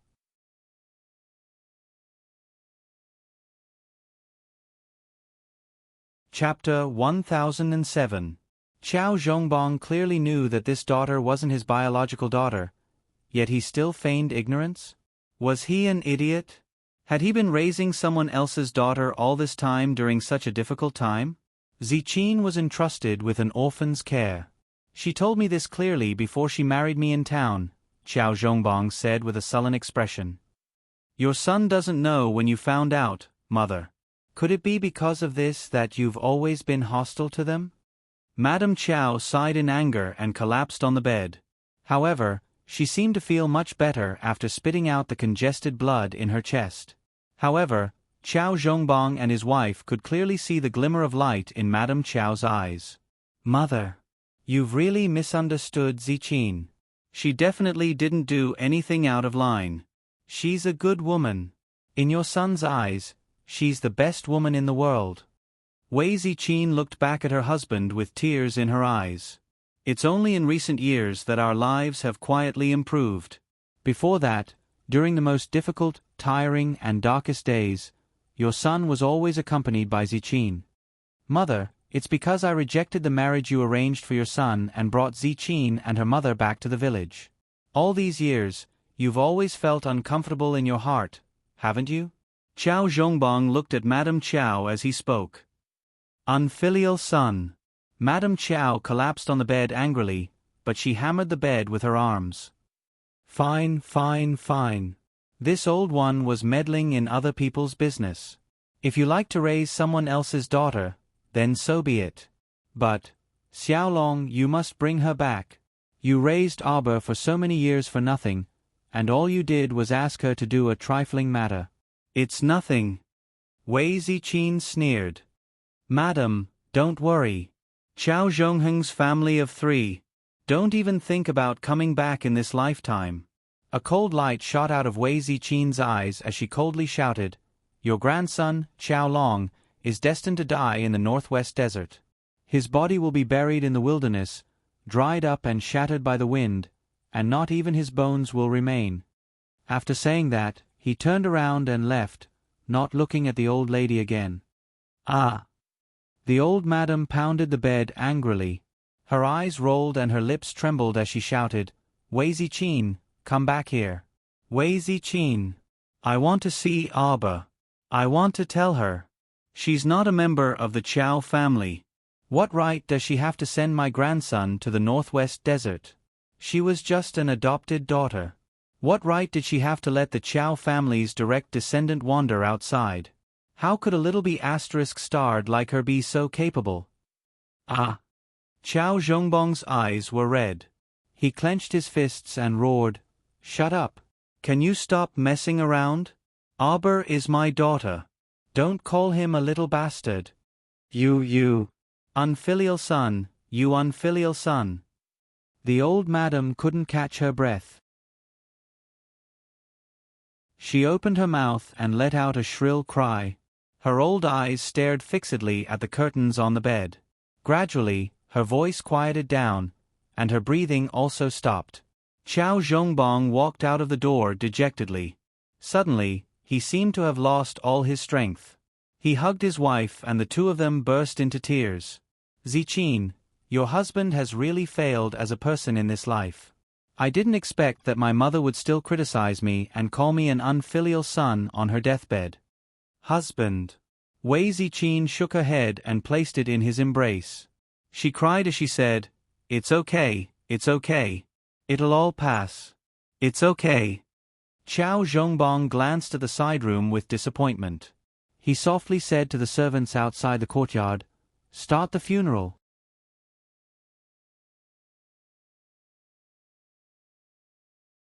Chapter 1008. Father and second uncle had personally taken care of the matriarch's cremation and funeral. Arbor didn't pay much attention to it, and Qiao Zhongbong and his wife had also ordered that the matter of what had happened in the courtyard on Hualing Street that day be sealed. Thus, Arbor didn't know that the matriarch had caused a ruckus before she passed away. She was only following etiquette and fulfilling the filial piety of an eldest granddaughter for outsiders to see. To put it bluntly, the matriarch's funeral wasn't that big of a deal. Everything was proceeding in an orderly manner. Arbor had been drawing talismans for the past few days when she was free. Today was the day of the matriarch's funeral. Arbor and his siblings, along with their parents and second uncle, had been busy until now. They had just eaten a small meal when someone hurriedly came to report that someone from the palace had come. Arbor didn't even lift her eyelids. She still leaned against the small couch and rested with her eyes closed. "I'm tired." "Go and reply to her. Just say that I'm in mourning for my grandmother's death. I'm afraid that I'll disturb the nobles if I enter the palace and bring bad luck to them." "Yes." Xiao Yao immediately curtsied and then hurried out. The green mammy, who was by the queen's side, was standing outside the door. She had a slightly arrogant expression on her face as she slightly raised her head. "What did the crown princess say?" Xiao Yao repeated Arbor's words in a manner that was neither servile nor overbearing. The green mammy snorted. "That's true. Then this old one will go back and report." Xiao Yao suddenly grabbed the green mammy's wrist. She stretched out her leg and kicked the old matriarch, causing her to fall face first into the mud beside the flower pot. "It seems that you haven't bowed to my master yet?" Xiao Yao crossed her arms and glanced coldly at the green mammy from the corner of her eyes. "Kowtow 3 times before you leave, so that people won't casually say that the people by Her Majesty the Queen's side are unruly. They don't even know the slightest bit of etiquette when they see the crown princess. It would be a disgrace to Her Highness's name." The green mammy's old face was ashen. She gritted her teeth and knelt down in a huff. She unwillingly kowtowed 3 times to the tightly shut door. The humiliation in her heart spread. There was no need to mention how angry she was. She thought about how she would scold the crown princess in front of the empress when she got back. Xiao Yao approached the old woman, frowned and sneered. "Be careful. The sword in my hand doesn't have eyes. Be careful not to slit your throat." Green Mammy was so scared that she couldn't help but take a step back. "If I find out that you dare to talk nonsense in front of the queen, I won't just make you kowtow and apologize next time." Xiao Yao pulled out the shiny flexible sword from her waist and directly brandished it in front of the green mammy to intimidate her. The green mammy hurriedly shrank back and smiled apologetically. "Of course not. Miss Xiao Yao, you really know how to joke. Whether I'm joking or not, you know clearly in your heart. My master isn't someone that an old hag like you who likes to cause trouble can afford to offend." Xiao Yao kicked her butt. The old woman opened her mouth to exhale, but she felt a pain in her mouth. A pill slid down her throat. Cough, cough. The old woman's face turned green with anger. She covered her throat with both hands and turned back to ask in horror, What did you make me eat?" Xiao Yao chuckled and opened her mouth. "Poison. Don't worry. As long as you behave, this poison won't act up for the rest of your life." Xiao Yao sent the old woman out with a smile and then returned to Arbor's side.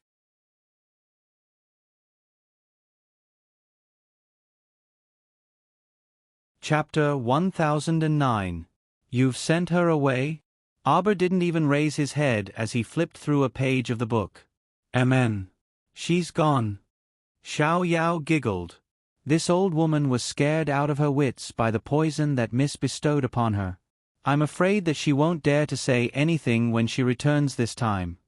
She's always staring at me with that disgusted and disdainful gaze. Did she think that I couldn't see it? Arbor reached out to take the medicine bottle that Xiao Yao handed over and expressionlessly said, "If she's still disobedient, then I'll let her slowly go blind. In any case, her eyes aren't that useful to her." Xiao Yao pursed her lips and chuckled. "That's right." Arbor didn't say anything else and leaned against the couch to continue flipping through the handwritten medical records that Long Chuyun had left behind. Long Chuyun had traveled to many places before. Not only was she skilled in pill refinement, she was also proficient in toxicology. She had learned a lot from reading her handwritten medical records and had benefited a lot. In the evening, Prince Mo came over.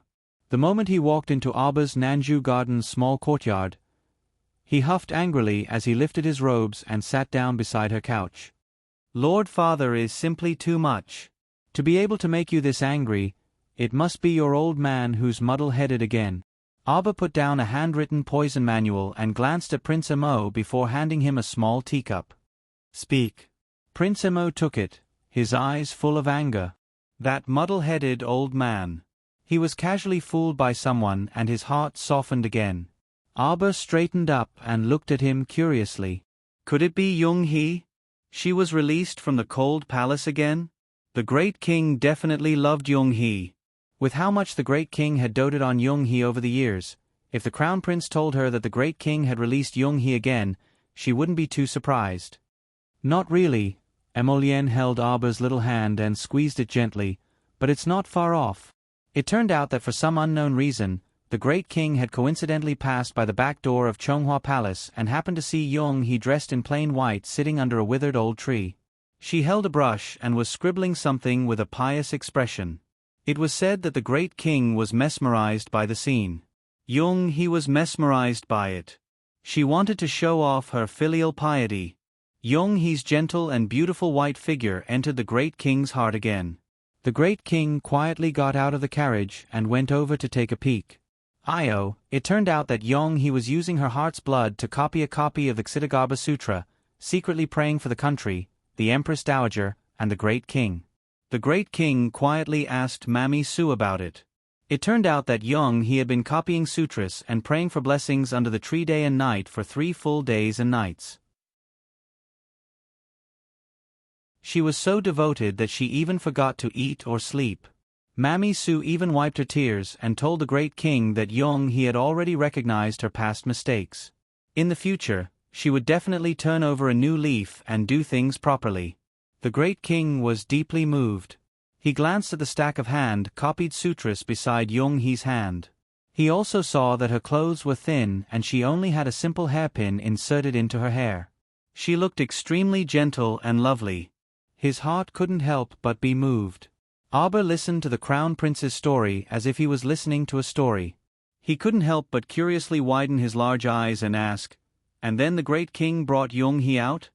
"He didn't." Emolien said irritably. "He wanted to take it. Wanted to take it?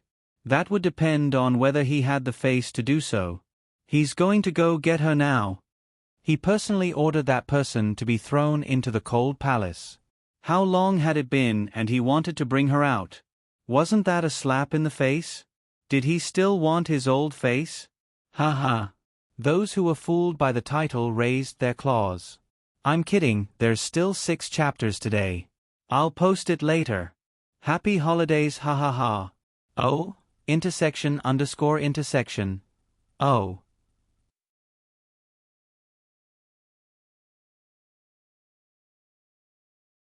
Chapter 10:10. The little fellow gazed at him with sparkling eyes, and she reached out to touch his displeased handsome face. The Crown Prince was startled, and then he laughed heartily as he plucked this little fellow onto his lap and rubbed her in passing, returning the favor.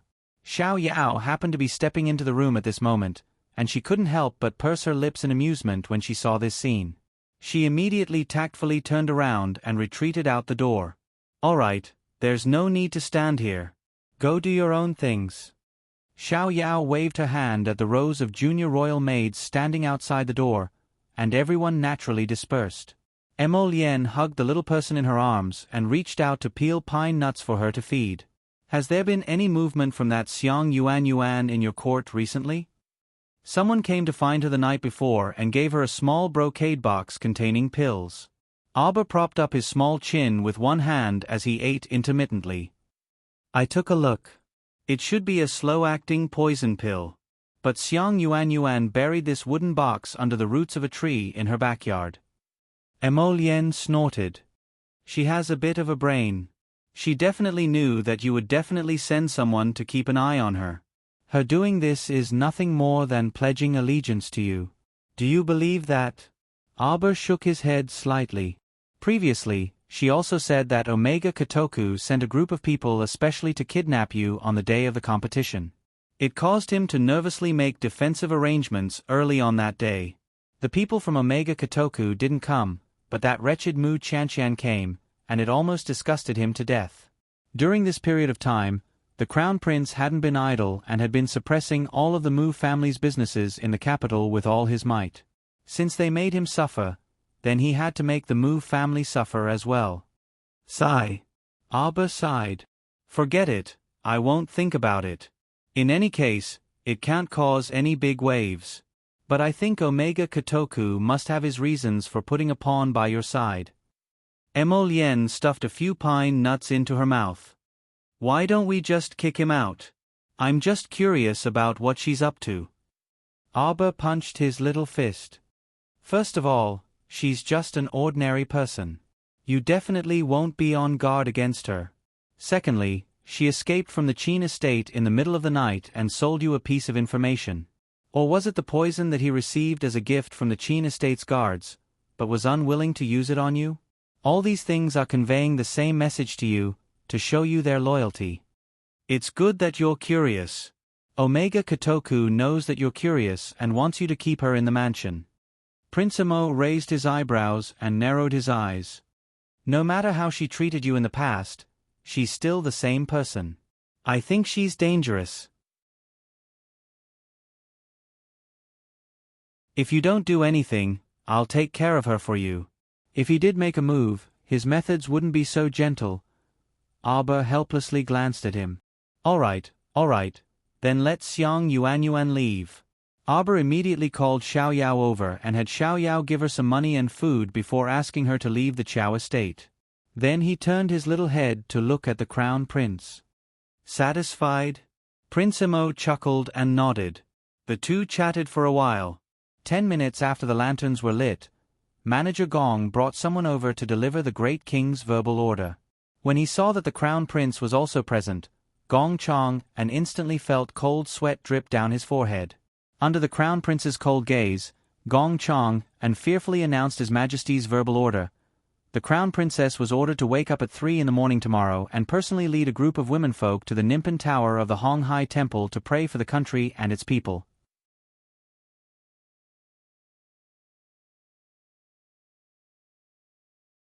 Chapter 10-11. Omega Kotoku's brush-wielding hand paused for a moment, and he asked without even raising his head, chased out. Yes.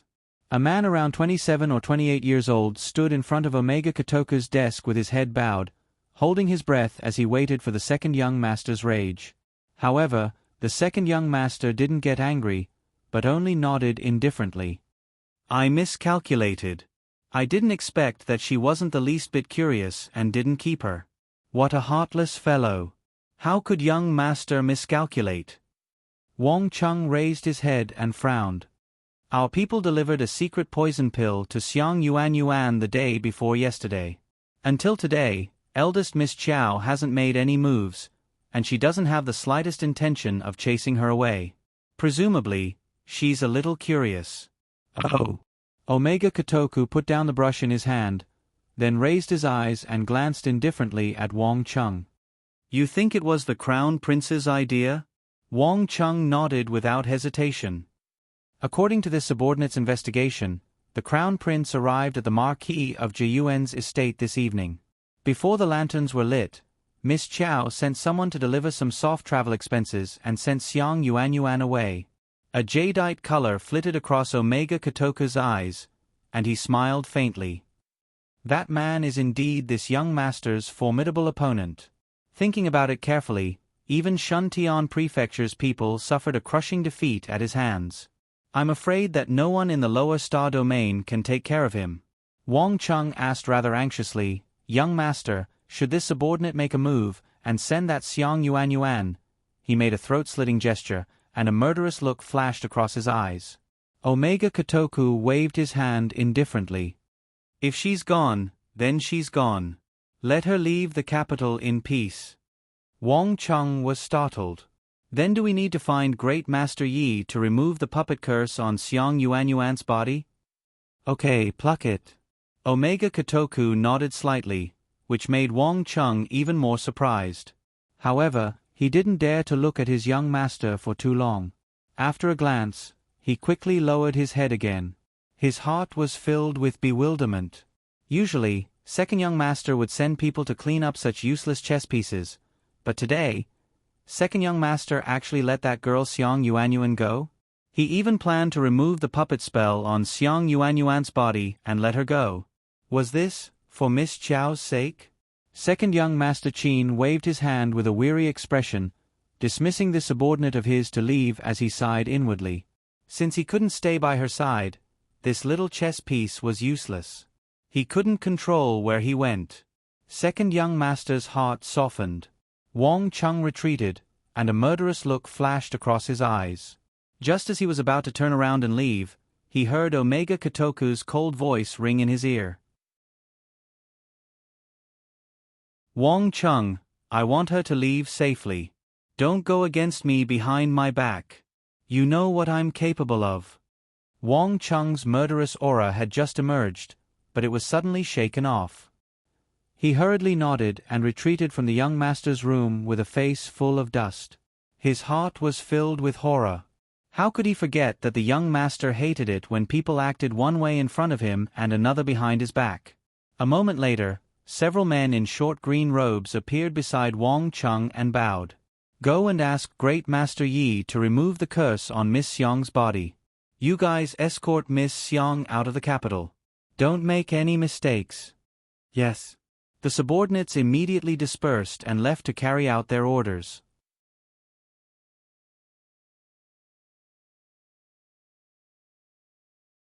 Chapter 10-12. Meanwhile, in the central palace maid Hexiang entered the beaded curtains and bowed in accordance with the rules. Empress Zhao gently set down the teacup she was holding. She didn't say anything? The crown princess didn't say anything. The crown prince was also present at the time, and his expression was very displeased. Empress Zhao sighed. She didn't know what to say about her son's protectiveness. Old Nanny Huaxian said softly, but that's true. The crown princess will depart for the mystic beast forest secret realm the day after tomorrow. It's a bit rushed for her to head to the Honghai temple to pray for blessings. Moreover, the crown princess is currently in mourning. Empress Zhao faintly glanced at the old nanny. As the crown princess, she naturally has to prioritize the safety of the Mo kingdom. Huaxian lowered her head and answered, yes. Hexiang bowed and helped Empress Zhao get up to walk behind the curtains. This consort doesn't want to get involved. Let's just watch. I reckon there's still a big show to be played out. Empress Zhao's lips tugged into a mocking smile. Today, she had received definite news that the great king had relented and added Yonghe's name to his entourage. On the day of praying, Aber woke up early and washed her face. Everything was done in an orderly manner. She was in mourning, so she naturally wore a mourning dress. Since the great king and the queen didn't dislike her mourning dress and specially ordered her to pray for blessings, she naturally didn't care about these mundane matters. The people participating in the praying today included the imperial concubines, princesses, and commandery princesses, as well as the womenfolk of third-rank officials and above. The majestic group of people gathered at the Dongshun Gate before the hour. They quietly waited for the crown princess's carriage to arrive before heading to the Honghai temple together. Nimpin Tower was said to be the guardian pagoda of the kingdom because a monk once saved the late king's life. From then on, the many monks of the Honghai temple had a meteoric rise. Not only did the Honghai temple become the Mo kingdom's national temple, the Nimpin Tower within it was also given the title of national pagoda. It was said that it could protect the safety of the country. If one went to the Nimpan Tower to burn incense, they would get whatever they prayed for. The rumors were quite realistic. The entire pagoda had 9 floors, and it stood high above the Fu Mountain near the northern city gate. There was a saying that the Fu Mountain was 10,000 zhong tall and the mountain range was stacked with emerald green. Abba got off the carriage and saw from afar that the abbot of the Honghai Temple was leading a group of people to greet them at the entrance. Greetings, Crown Princess. The abbot of the Honghai Temple looked to be in his 70s, but it was said that he was over 100 years old. Abba nodded. Grandmaster, you don't have to be so courteous. If you're ready, let's start. Praying for blessings was just a process. After leading a group of women to pray and burn incense, she had to sweep the Nimpan Tower to show her sincerity. Of course, she didn't have to sweep from top to bottom. She just had to go in and show her sincerity. If this process went smoothly, they would probably be able to eat and rest by noon. By evening, they would be able to go home. But if it didn't go smoothly, a cold light flashed through Abba's eyes. She didn't mind spilling blood on the spot. Apart from the Crown Princess, Consort Cheng, Lu Fei, and Imperial Concubine Lin were the most respected people in this group. More than half of the women were ordinary people, and half of them were old. They were used to living like princes, so it was a bit unbearable for them to kneel and offer incense under the gradually rising sun. Abba didn't look sideways. She only glanced at her mother and sister.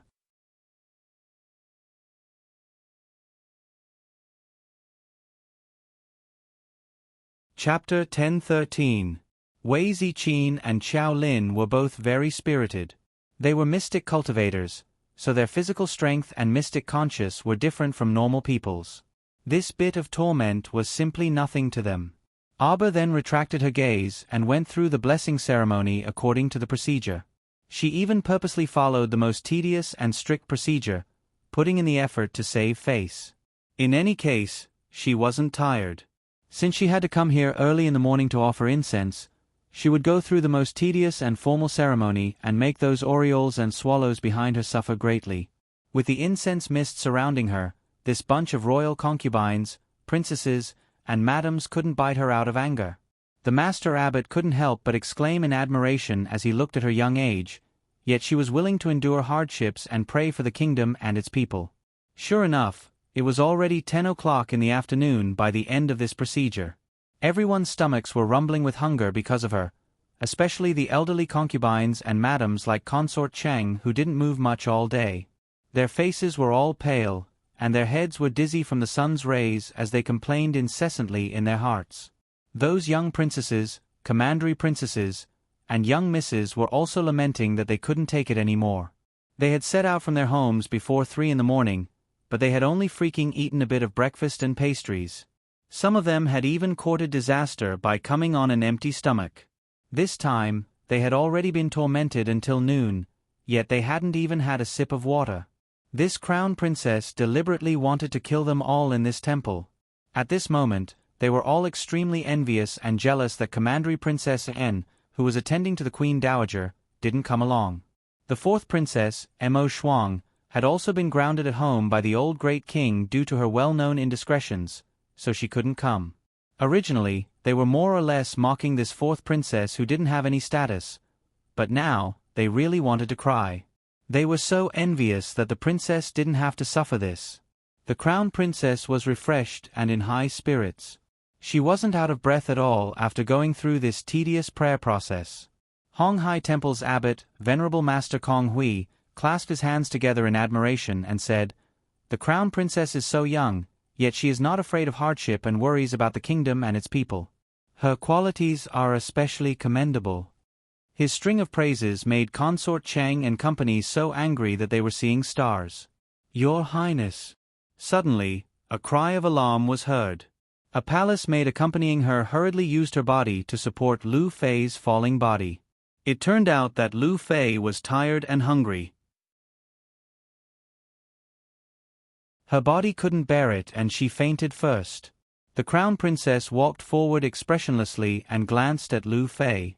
Suddenly, she raised her hand and said, Someone, bring a basin of ice water and splash it.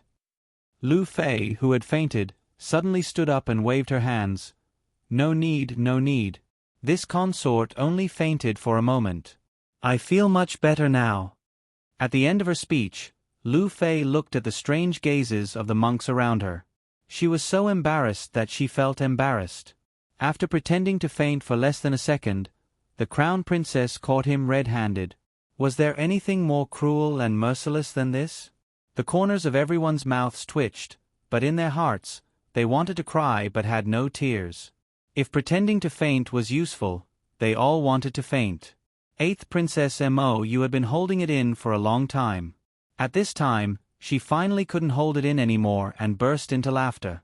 She could tell that today, this stoic-faced sister-in-law was harboring the idea of torturing these consorts and madams to death and was openly tormenting them. The crown princess looked at them solemnly and said, "This crown princess is going to sweep the Nimpan Tower."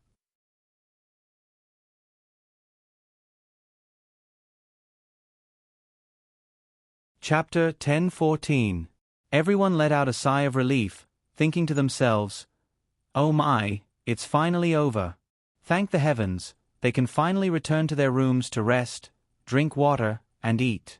Unexpectedly, the crown prince consort's face tightened as she said in an especially cold and merciless tone, "Before that, all of you must kneel here and face my great Mo kingdom's guardian pagoda.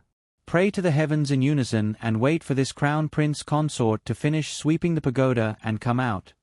Consort Cheng's body trembled as she fell onto the body of the palace maid behind her.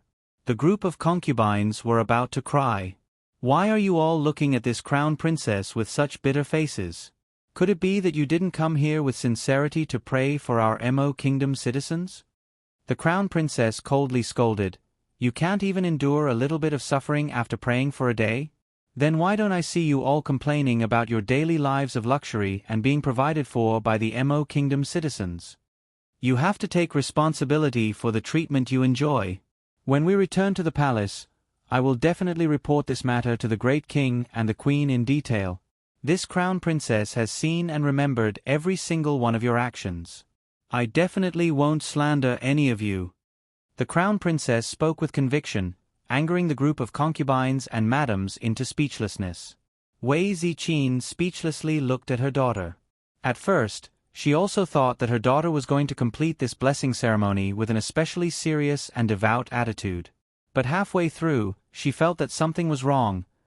This was blatantly punishing those imperial concubines in broad daylight. She didn't mind kneeling for a while. She had been tossing and turning since early morning and had only secretly drunk a bit of holy water, but now she didn't feel tired at all. Xiao Lin didn't have to worry about her at all. Her small face was rosy, and only a few drops of sweat seeped out of the tip of her nose. Her eyes were shining as she looked at her older sister. On the other hand, those pitiful concubines and madams, when had they ever suffered so much? At this moment, all the concubines had silently made a very important decision. Next time, if the great king had the idea of having the crown princess lead a team for some activity, they would definitely raise both hands and feet to oppose it to the end. They strongly requested Her Majesty the Queen to lead the team. The Queen should be the one to come to this prayer event. She had just thrown in the towel and quit, and in the end, this fiend had come and killed them all. Everyone unanimously decided that they would not allow the black-hearted crown princess to participate in any large-scale activities in the future. At this time, darling Qiao didn't know that by making an example out of her, she had saved her from a lot of trouble in the future. The monks in the temple began to call out their names. The last word, kneel, made Consort Cheng and the others groan in their hearts. They forced themselves to kneel down miserably. Kneeling down was not the end. He still had to accompany the monks in the temple to pray to God until the crown princess came back from sweeping the pagoda. Everyone secretly cried out in their hearts, "Crown princess, we beg you. Don't sweep the pagoda, let's go back." The crown princess figure disappeared from everyone's despairing eyes. Woo-woo, this silly crown princess, she wouldn't really sweep the pagoda floor by floor, right? Then would they be able to drink some water before evening and go home? Once the pagoda door closed, Arba's expression turned completely cold. His figure flashed, and he arrived at the top of the 9-story pagoda at the fastest speed. His gaze coldly looked at the man and woman tied up in the middle of the pagoda. Long time no see.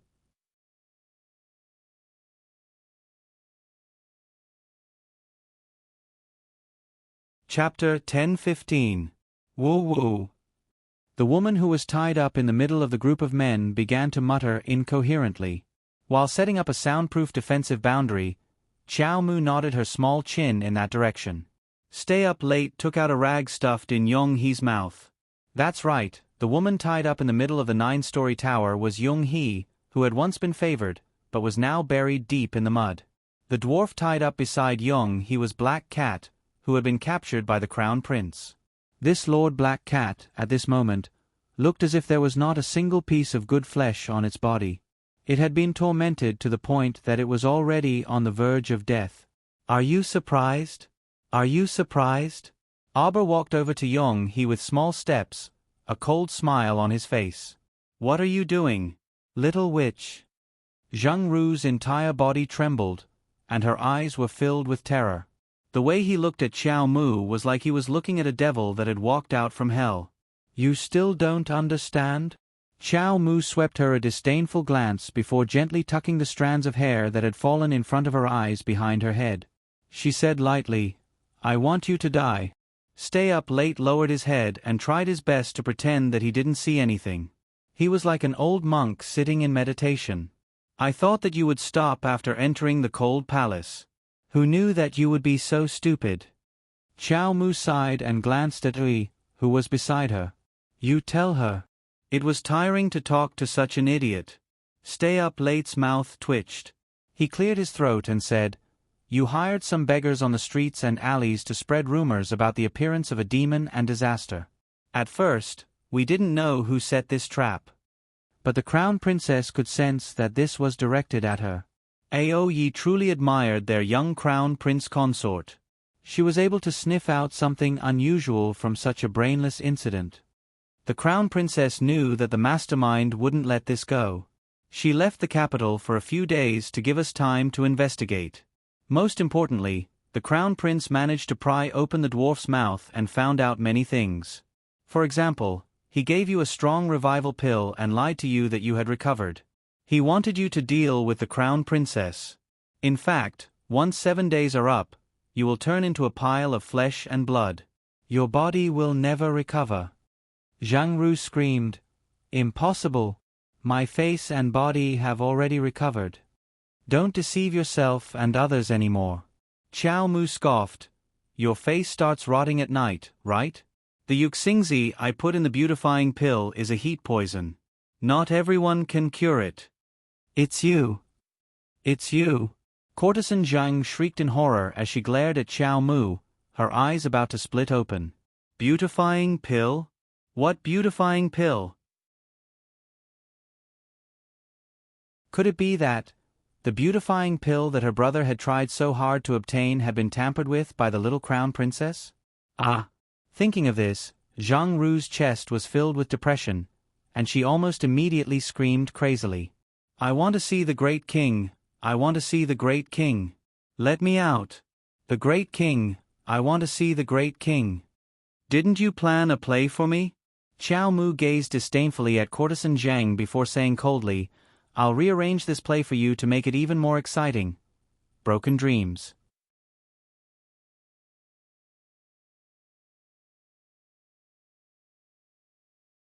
Chapter 10:16. Yung Hee trembled as she looked at Arbor, not knowing what to do. You, what are you doing? You witch. What are you trying to do? I want to see the Great King. The Great King, the Great King. Ah. Witch. Xiao Mu muttered these 2 words in amusement. With a slight movement of her slender fingers, she took out 2 talismans glowing with blue light from her inner world and tossed one of them to Ei, who was standing beside her. Then, as you wish. The 2 figures disappeared before Yung Hee's eyes as fast as lightning. Her eyes widened in disbelief. Why? They disappeared before her eyes in the blink of an eye? What kind of talisman did that witch use? Ah! What Yung Hee felt at the last second was perhaps endless fear, or perhaps endless regret and despair. She knew very well that the bottom of Nimpin Tower had already been hollowed out by Mammy Su and the people from Shuntian Prefecture. They had filled it with a powerful weapon. Once the time was up, they would not hesitate to set the tower on fire. Originally, the one to enjoy all this pain and fear would be that little bitch, the Crown Princess. But now, it was her turn to wait here in panic.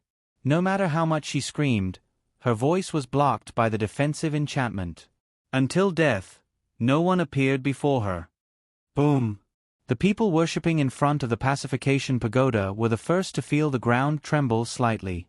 Then, their expressions changed drastically as they stood up. Xiao Yao grabbed Wei Zichin's wrist and whispered in her ear, "Madam, don't worry. The Crown Princess sent a message to Xiao Yao. She has safely left Nimpin Tower. Madam and young miss, just wait and see what happens next." Wei Zichin's anxious heart finally calmed down, and she slowly heaved a sigh of relief. Wei Zichin pulled her daughter and retreated to the side of the crowd with Xiao Yao. Wei Zichin looked coldly at the chaotic scene in front of her. At this moment, the entire Nimpin Tower was affected by the explosion and was leaning to the left. Bricks and dust mixed with the glass ceiling fragments fell down one after another. For a moment, the monks in the temple wailed and prostrated themselves on the ground. The group of concubines and madams were also extremely surprised. They all covered their heads and temporarily lay on the ground without moving. Some of the bolder ones raised their eyes and stared blankly as Nimpin Tower collapsed and disappeared inch by inch in front of them. After this fiery explosion was repeated 3 times, more than half of the Nimpin Tower had collapsed, leaving behind only a small portion of the tower's wreckage. The group of concubines looked at the dilapidated ruins with fear. They were supported by their respective palace maids in a daze and barely managed to stand up. Although Consort Cheng was also surprised, she was the first to recover her wits. Her eyes flashed as she said, "Someone come quickly. This is bad.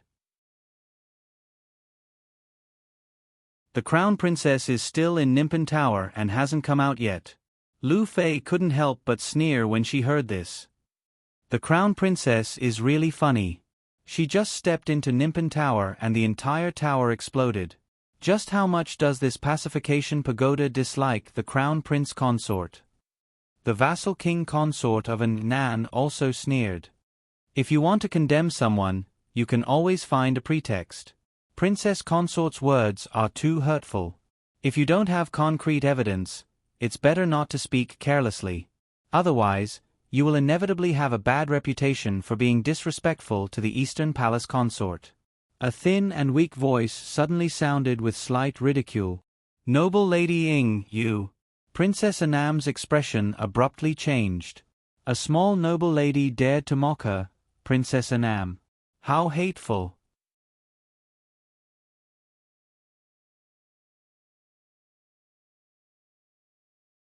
Chapter 1017.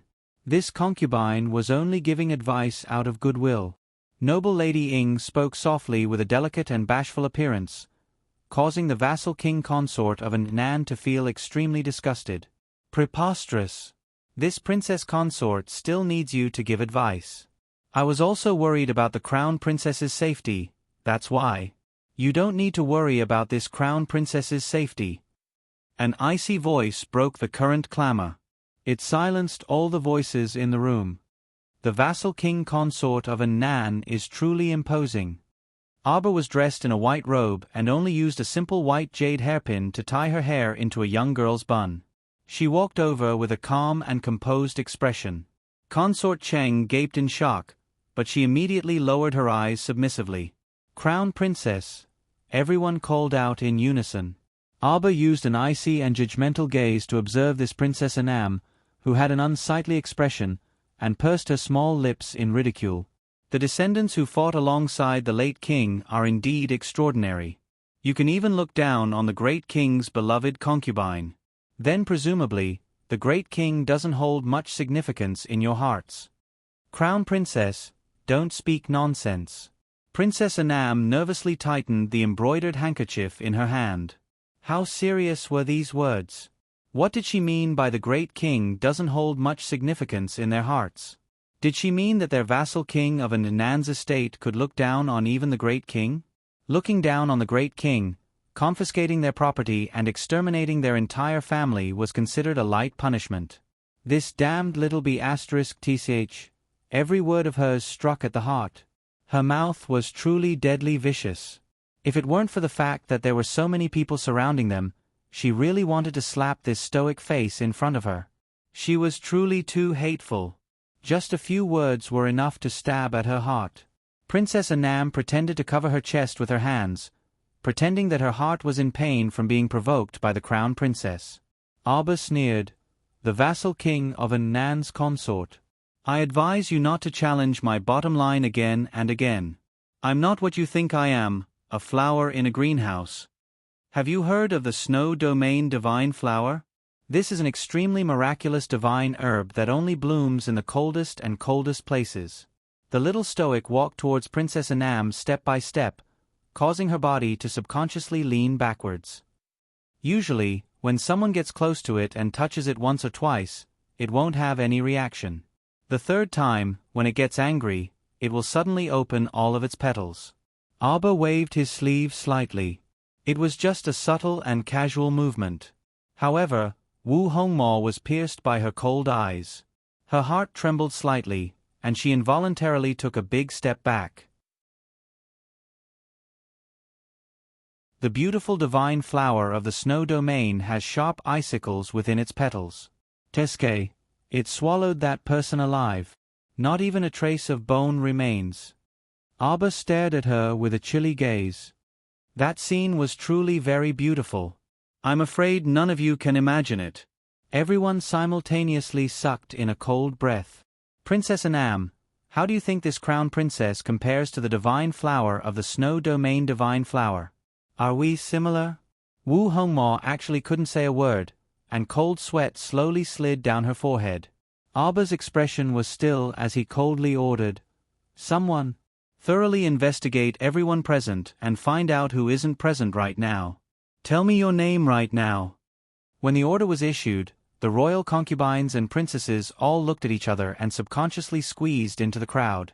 They looked at this stoic-faced little crown princess with bewilderment and uncertainty.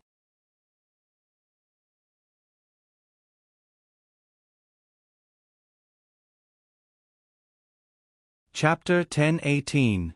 Was she going to investigate thoroughly now? These noblewomen had suffered quite a bit of shock, and now all they wanted to do was to go home with a sullen face. But now, the crown princess still refused to let them go. They really wanted to cry. If Her Majesty the Queen had led the group to pray for blessings today, there probably wouldn't be so many twists and turns happening. Reporting to the crown princess. Aoye brought a group of people and pretended to investigate, then came forward to report, all the concubines, princesses, infanta, madams, and young misses, as well as their accompanying maids are all here. When everyone heard this, they all let out a sigh of relief. Fortunately, the maids around them didn't cause any trouble for them. Only Zheng Ru, who received the great king's verbal order to come with the group, is missing. Zheng Ru? Wasn't that the former consort Zheng? Everyone hurriedly turned around and searched for Yung He's figure back and forth. Sure enough, after looking around, they couldn't see her. That person was truly a person with means.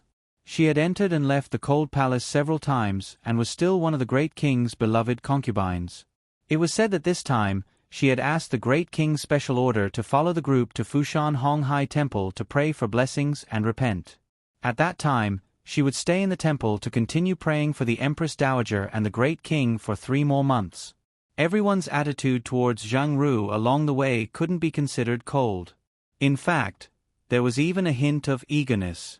This was because they all felt that as long as Zhang Ru sincerely prayed for blessings in the temple for 3 months, even if she couldn't temporarily restore the title of consort Zhang, the great king would definitely promote her from the position of a palace maid. There was no other way. Consort Zheng was the great king's true love. As long as she stood in front of the great king's heart would be unreasonably biased. But now, everything seemed to be developing towards an unexpected and strange ending. Zheng Ru wasn't actually present? Then where could she go? The madams looked at each other and then closed their mouths in silence. Very quickly, the drama entered the highest and most shocking stage. Under everyone's watchful eyes, Ao Yi and his men found courtesan Zheng's body, which had been blown beyond recognition, in the ruins of the pacification tower. Only a small part of her body was left. The expressions of the concubines and madams changed subtly. Consort Chang even glanced at the crown princess's cold, expressionless face more than once. The crown princess stood there expressionlessly with her hands folded in front of her and her back straight. Glancing at courtesan Zhang, who had been carried over, the crown prince consort flew into a rage. Preposterous! Master Kong Hui had made it clear that only the great king, the crown prince, and the crown princess were allowed to enter the pagoda. Why was the little Yung He inside? What identity did she use to go in? There was complete silence. No wonder she attracted the wrath of the 9 heavens and caused the pagoda to explode. This demoness who brought disaster to the country deserves to die. What a pity that the pagoda was implicated by her. The corners of Stay Up Late's mouth twitched. Venerable Master Kong Hui also wept sorrowfully, and he led the monastery's monks to kneel down before Chiao Mu. He wailed miserably, "I implore the Crown Prince Consort to uphold justice for the entire Great Sea Monastery. Punish this demoness who brought disaster to the country. Give our Hong Hai Temple justice." The old nanny beside Consort Chang tugged at Consort Cheng. Consort Chang snapped out of her daze and quickly said with a serious expression, "Yung He was so daring to sneak into the pagoda and bring disaster to the country. I implore the Crown Princess to uphold justice for the Hong Hai Temple."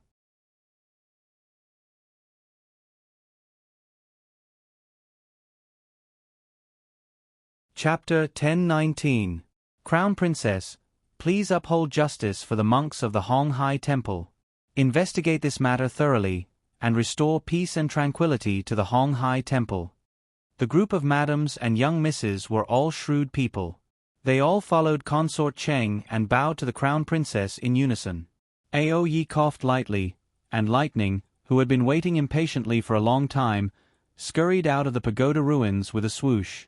He shouted loudly for everyone to hear, "Crown Princess, this subordinate has investigated.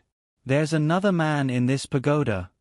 Everyone, this time, whether they heard it or pretended not to, their expressions were extremely strange. This praying activity really tormented those slightly older concubines and madams to the point that their old bones were about to fall apart.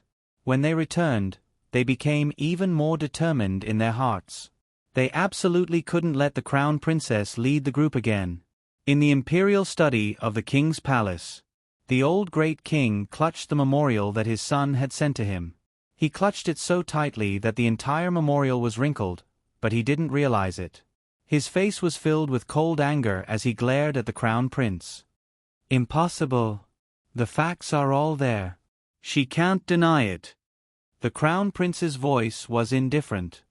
From the day the Luo family troop entered the palace, Yung He had been in contact with that man. "Aren't 3 witnesses enough?" This son still has the letters they exchanged as material evidence. Yung He's trip to the Hong Hai Temple in Fu Mountain this time was simply to meet with someone in secret. She had long planned this. The old great king looked like he had suffered a huge blow. He suddenly slumped into his chair, dejected and at a loss for words. "Royal father, you still don't understand." Emolienne looked at her old father with cold eyes and said coldly, "Shuntian Prefecture has been scheming for a long time. They've done everything possible to control us. Now, they've already brazenly planted someone by your side. Furthermore, they've disregarded your royal authority and fooled around under your nose. This is blatant contempt for you. It's also contempt for our entire Mo family. Do you still need to endure this?" Emolienne abruptly lifted the corner of her robe and knelt on one knee in front of her father. Her voice was sonorous, forceful, and abnormally cold as she said, "This son requests the order to gather all the mystic cultivators in the country and lead 1,000,000 soldiers to annihilate the remnants of Shuntian Prefecture in one fell swoop." "Father, I, Mo, am not afraid of anyone. So what if it was the Shuntian Prefecture of the middle 6 prefectures?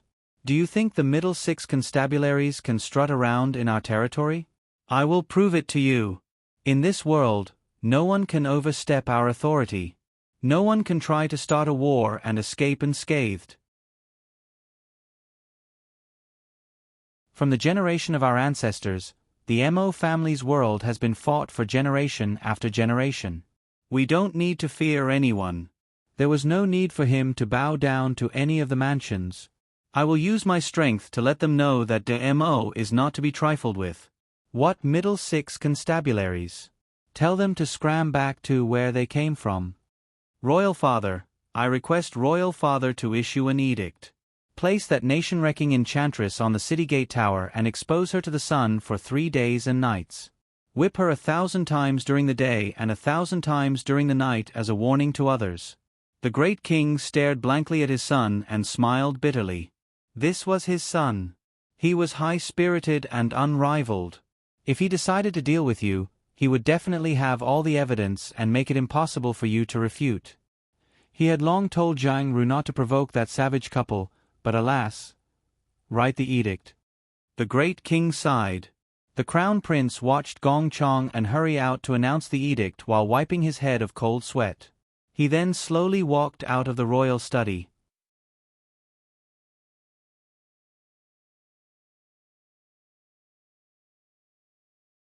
Chapter 10:20. As he gazed icily at the distant horizon, Emolien's lips curled up in a mocking smile. Young He, I want you to die but not enter the royal mausoleum. She meant what she said. Now, she had to bear the title of a country-destroying enchantress and be reviled for generations to come. Speaking of which, didn't you ask for this yourself? The next day. Big news. Big news. Hong Hai Temple's Nimpin Tower really collapsed. All of the citizens of the capital rushed to spread the news and everyone knew about this. They also knew that the great king had decreed that the country-destroying enchantress who caused Nimpin Tower's collapse was to be whipped for 3 days and nights. State Uncle Zhang had been demoted to a commoner, and the Zheng family's mansion had been taken back by the king. All of their assets had been confiscated. The great king had issued a self-condemning edict and locked himself in the king's palace. The citizens all rushed to the city gate tower and spat at Yong He's body in disdain, cursing this country-destroying enchantress. But all of this had nothing to do with Arba. She prepared everything early in the morning. After bidding farewell to her family, she sat in the crown prince's carriage and went with him to the northern city gate. Qin estates Qin Susu, Duan family's Duan Siren, Dou family's Dou Feng Qi, Fan family's Fan Qiuming, and Hong family's Hong Boi had all been waiting at the city gate for a long time. Other than Qin Susu, the others all had impatience on their faces. Can we set off now? Dou third Miss Dou Feng Qi asked unhappily. She was ridiculing them in her heart. It really was the crown princess. She had to be escorted by His Highness the Crown Prince the entire way. She was so delicate sitting in the carriage. Did she think she was going on a scenic tour? If she was so delicate, she should stay at home and not come out, so as to not implicate her teammates. Wait. Xiao Mu tossed down the curtain and threw them a single word, not intending to explain at all. Dou Feng Qi was so angry that her pretty face changed color. Qin Susu shrugged indifferently. She walked to a tea stall at the city gate with her sword in her arms and sat down. She ordered half a pot of tea. At this moment, a portion of the agitated crowd ran to State Uncle Zheng's house and threw stones and mud, blocking the Zheng family members at the back door. They threw stones whenever they saw someone coming out. The scene was extremely chaotic. Third Miss Zhang, fifth young Master Zhang, and the others secretly smuggled out some mystic currency and food, but they were confiscated by the imperial court soldiers who chased after them. Those pampered young ladies and young masters were all so anxious that their eyes turned red. They looked like they were fighting with their lives on the line, wanting to take back the private goods they had hidden. It was at this time that Wu Xiaoen rushed over with his brothers. With a glance, he spotted the silent sixth young Master Zheng in the crowd. He promptly berated those agitated passers-by and shoved them to the side, squeezing in front of sixth young Master Zheng. Sixth young Master, are you all right? Little sixth Zheng shook his head, his expression somewhat perplexed. When he woke up early in the morning to practice his swordsmanship, he was informed that the great king had sent people to raid the Zheng family's mansion.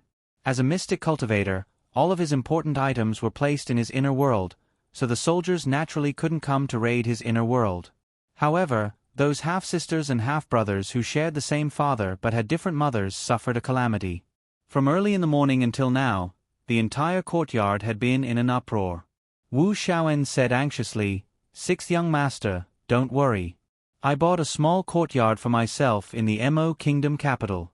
If you don't have a place to stay, you can go there first." "No need." Sixth Zheng shook his head and said, "I'm leaving the city now. I'm afraid I won't be back until a month later." You're tuning in to the Narrate and Escape YouTube channel. Don't forget to subscribe and join us on this journey to catch the most captivating stories.